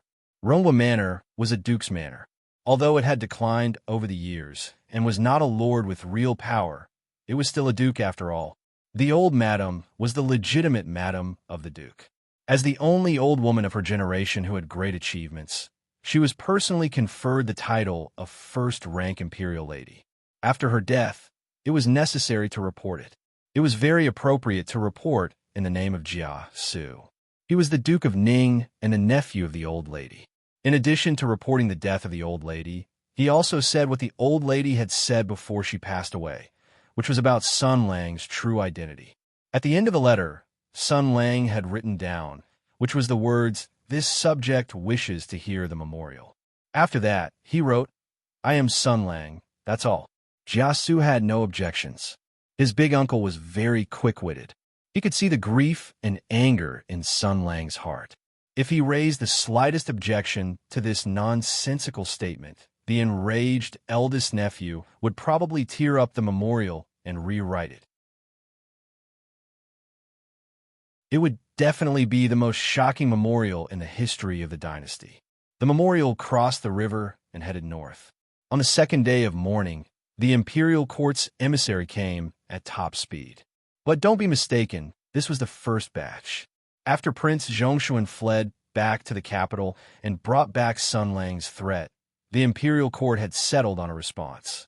The memorial to report the old lady's death was still on the way. The main gate of the Rongwa mansion was still wide open, but no one came out to welcome the emissary. The eunuch who delivered the edict had been running for his life, even sleeping on his horse. But halfway there, he heard the news of the old lady's death.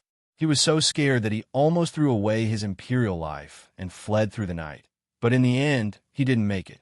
After a long period of mental struggle, coupled with the internal guards monitoring him, he couldn't escape even if he wanted to. Whether he stretched his neck or not, he would be stabbed.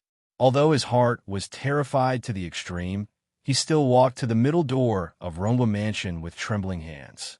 The emissary was timid and submissive all the way. He didn't have the slightest bit of the prestige of an imperial envoy. He had lived half his life and delivered many edicts.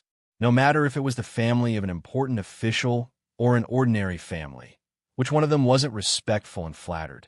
Even if it was an edict that banished them to prison, they still had to say a word of thanks for the imperial grace. Even to the eunuch delivering the edict, they had to be courteous and give him some silver.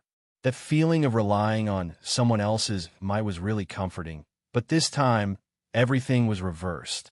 At this time, there were many people coming and going to the Rongwa mansion to offer their condolences. The more knowledgeable people recognized the attire of the eunuch and the yellow scroll in his hand. Shocked, they instinctively wanted to avoid kneeling. But when they saw the eunuch's trembling expression, they paused and their kneeling movements slowed down. No one was born a wretched person, and kneeling wasn't something interesting. It was better to wait and see. The eunuch delivering the edict saw the subtle expressions of these people from the corner of his eyes. He was born in the imperial palace and was best at figuring out the thoughts of others. How could he not know what they were thinking? Thinking of this, he couldn't help but laugh bitterly in his heart. Everyone could see that he was panicking like a stray dog. They passed through the main hall and walked into the inner residence. Under the guidance of the servants, they arrived at the matriarch's main bedroom. The body was placed in the room for the family to protect. According to ancient legends, after a person died, they would come back within 3 days to see the person they couldn't let go of. This was the final farewell. Stepping into the courtyard, the emissary felt something and suddenly raised his head. His gaze met the eyes of a person in the room. In an instant, his breathing stopped and boundless fear rose in his heart. Although he had heard about it and had expected it, after seeing this person, he felt as if the king of hell had grabbed his throat. He heard the person sigh. The tone was very familiar. Yes, it was him. Oh, Galishur, the person who came as you. Who did you offend? In an instant, the arrogance of a great eunuch, the dignity of an imperial eunuch, and the dignity of the imperial family were all thrown to the back of Galishur's mind. With a plop, he knelt on the ground and rushed in. His head repeatedly knocked on the solid ground, making thumping sounds. As he kowtowed, he cried, "Marshal! Marshal is wise. After I received the imperial order, I rode a fast horse all the way to the south. Along the way, I changed horses. I ate, drank, and did everything on the horse. I didn't dare to make any mistakes or delay." Sun Lang lightly said, "Quiet."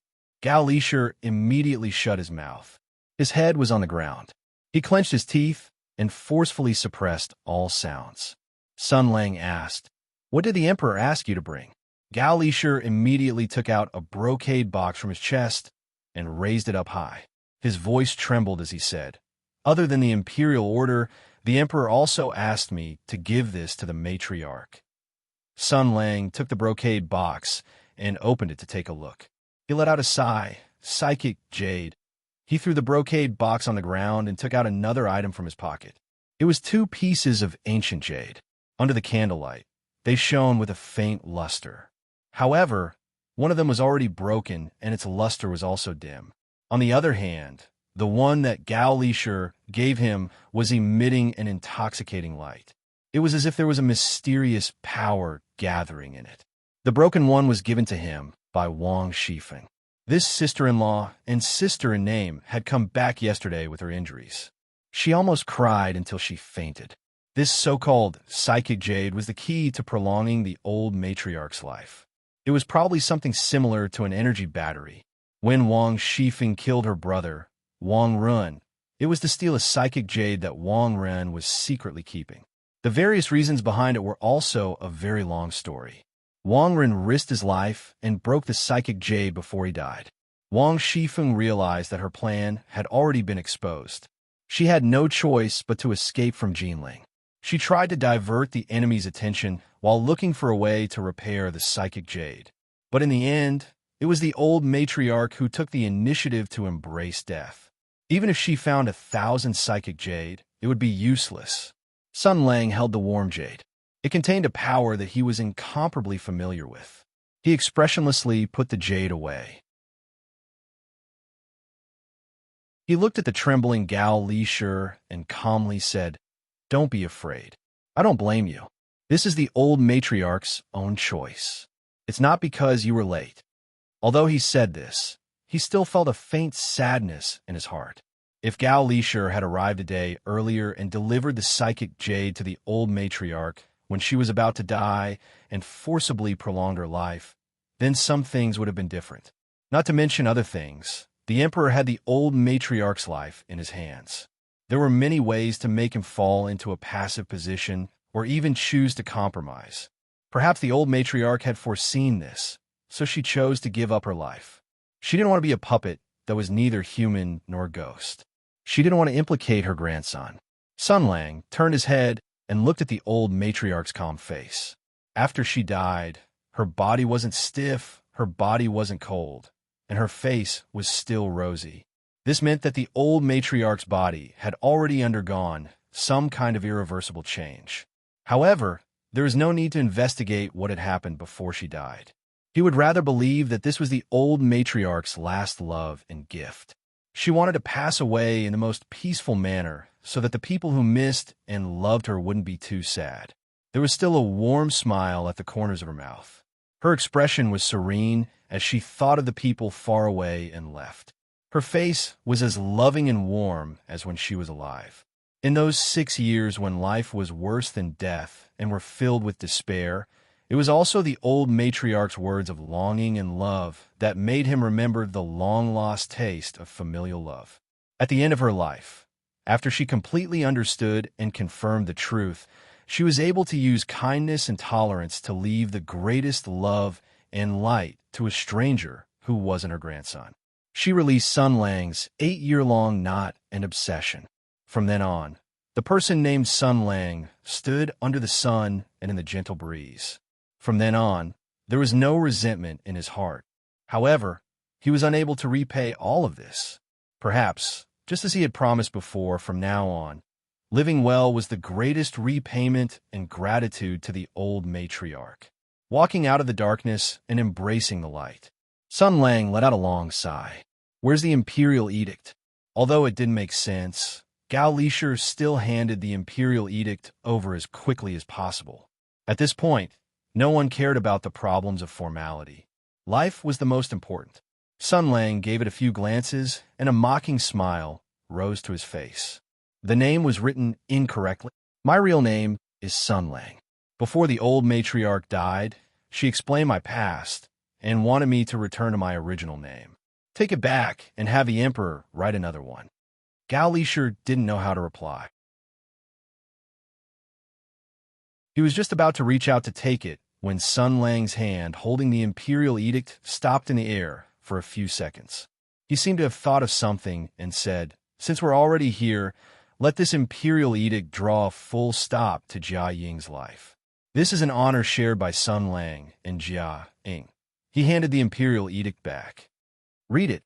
Gao Lisher accepted the imperial edict and unconsciously wanted to stand up, thinking that he should remind the marshal that he didn't need to kneel. However, looking at the old man's intentions, it didn't seem like he had any intention of kneeling to listen to the edict.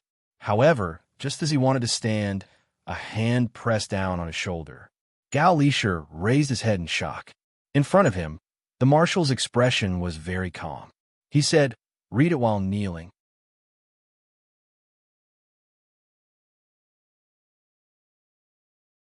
Chapter 842. Crazy, crazy.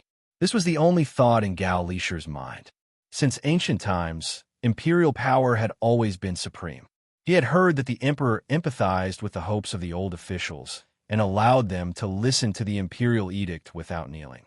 He had also heard of arrogant and despotic officials, standing arrogantly as they listened to the imperial edict, but even the most domineering and powerful officials would not tear off the last piece of cloth of imperial power.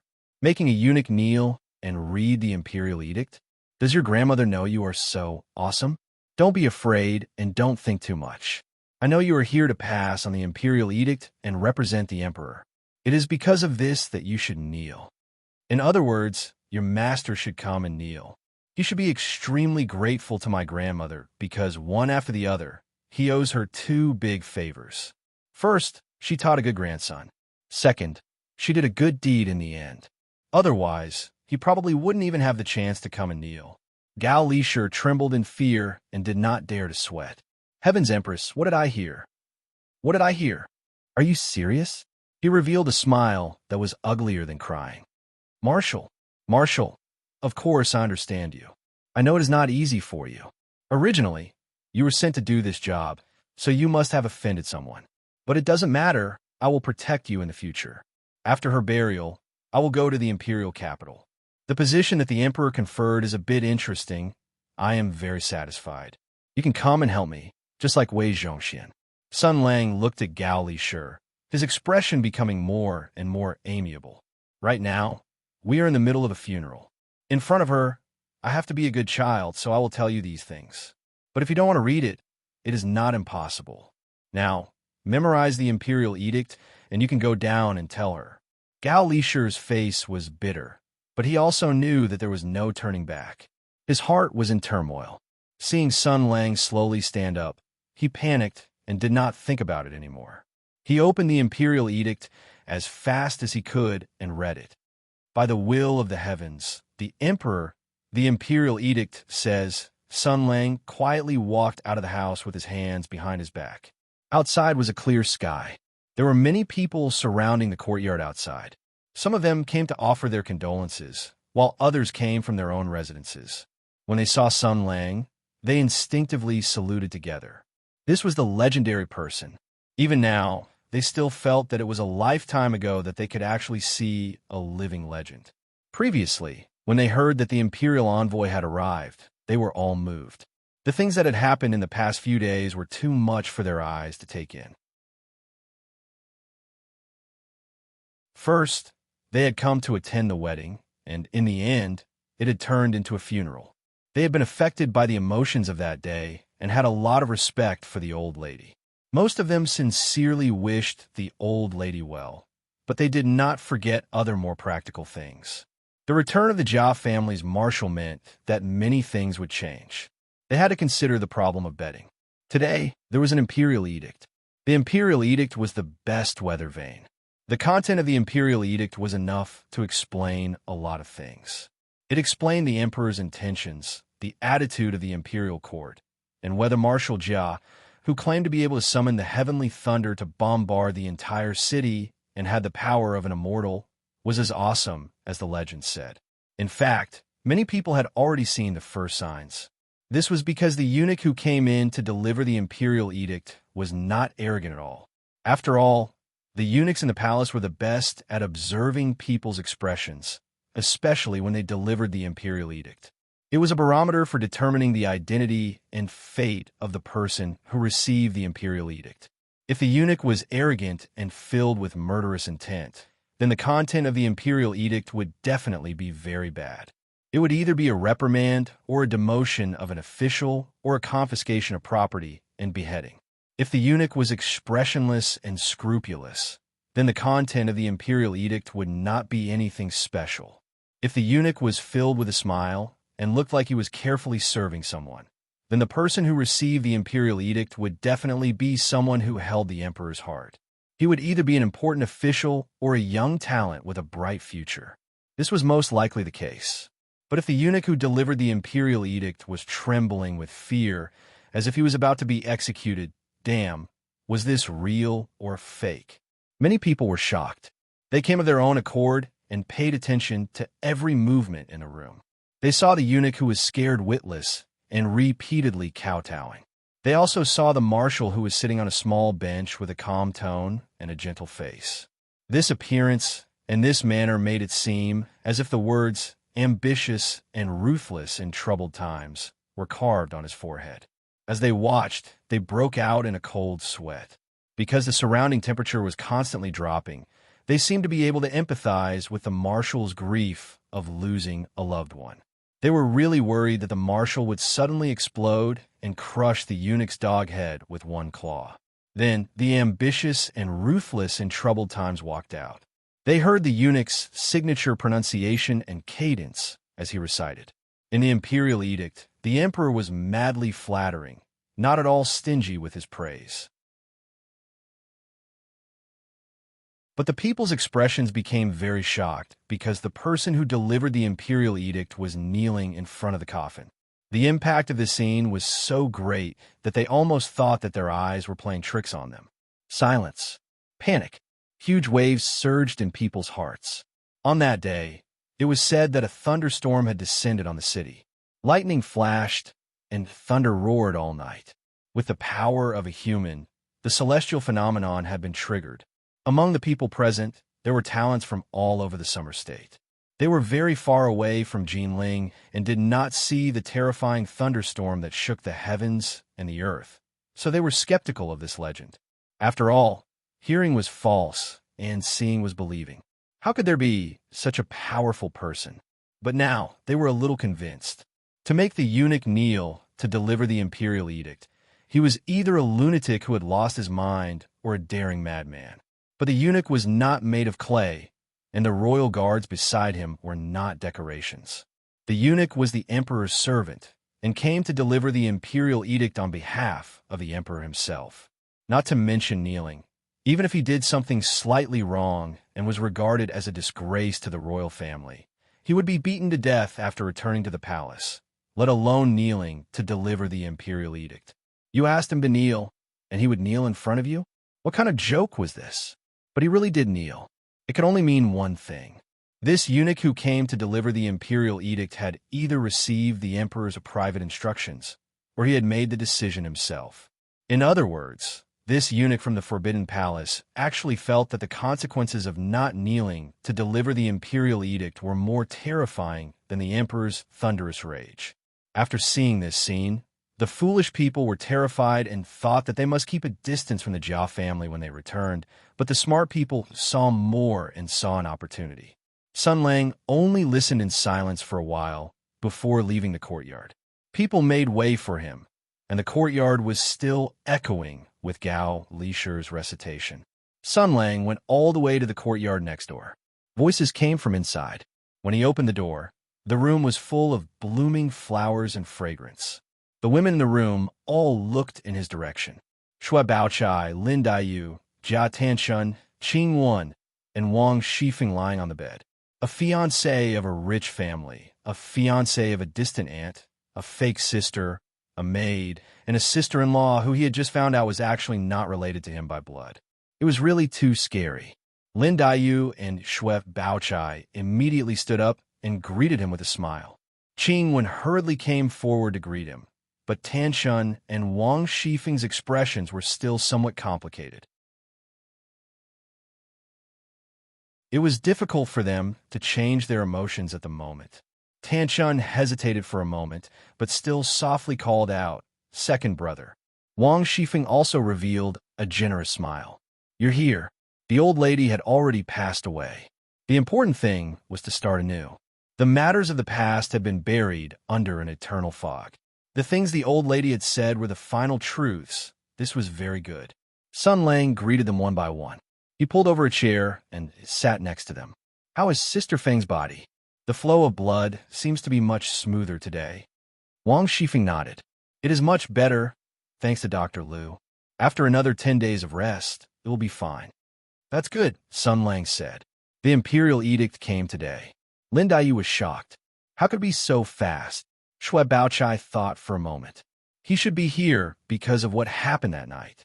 After all, eldest uncle just wrote the memorial yesterday.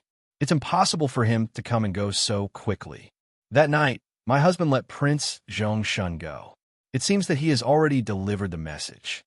It's the previous batch. Sun Lang skipped over the matter of the spirit jade to avoid adding to the grief. As for the changes in the old lady's body and the nature of the spirit jade, there was no need to talk about it. Only he could deal with this matter, and only he knew what that thing meant. This was also the matter he had to deal with next. In front of the family members of the Rongwa Manor, he only spoke of the emperor's intentions and the contents of the imperial edict. Perhaps it is the emperor's new conspiracy, or perhaps it is justice that has suppressed evil. There are still more good people in the court. They know that the blood of meritorious officials cannot be spilled in vain. They must have fought for the truth in their hearts for me and sought justice for me. Sun Lang's brother in Jia Tanchuan's heart was a generous, gentle, and dignified general. He was a calm man who didn't smile much, so he couldn't get used to Sun Lang's serious way of talking nonsense. Hearing this, he couldn't help but have a strange expression. This second brother was much more lively than he had imagined. However, Wang Shifeng's nickname was Feng Lotzi.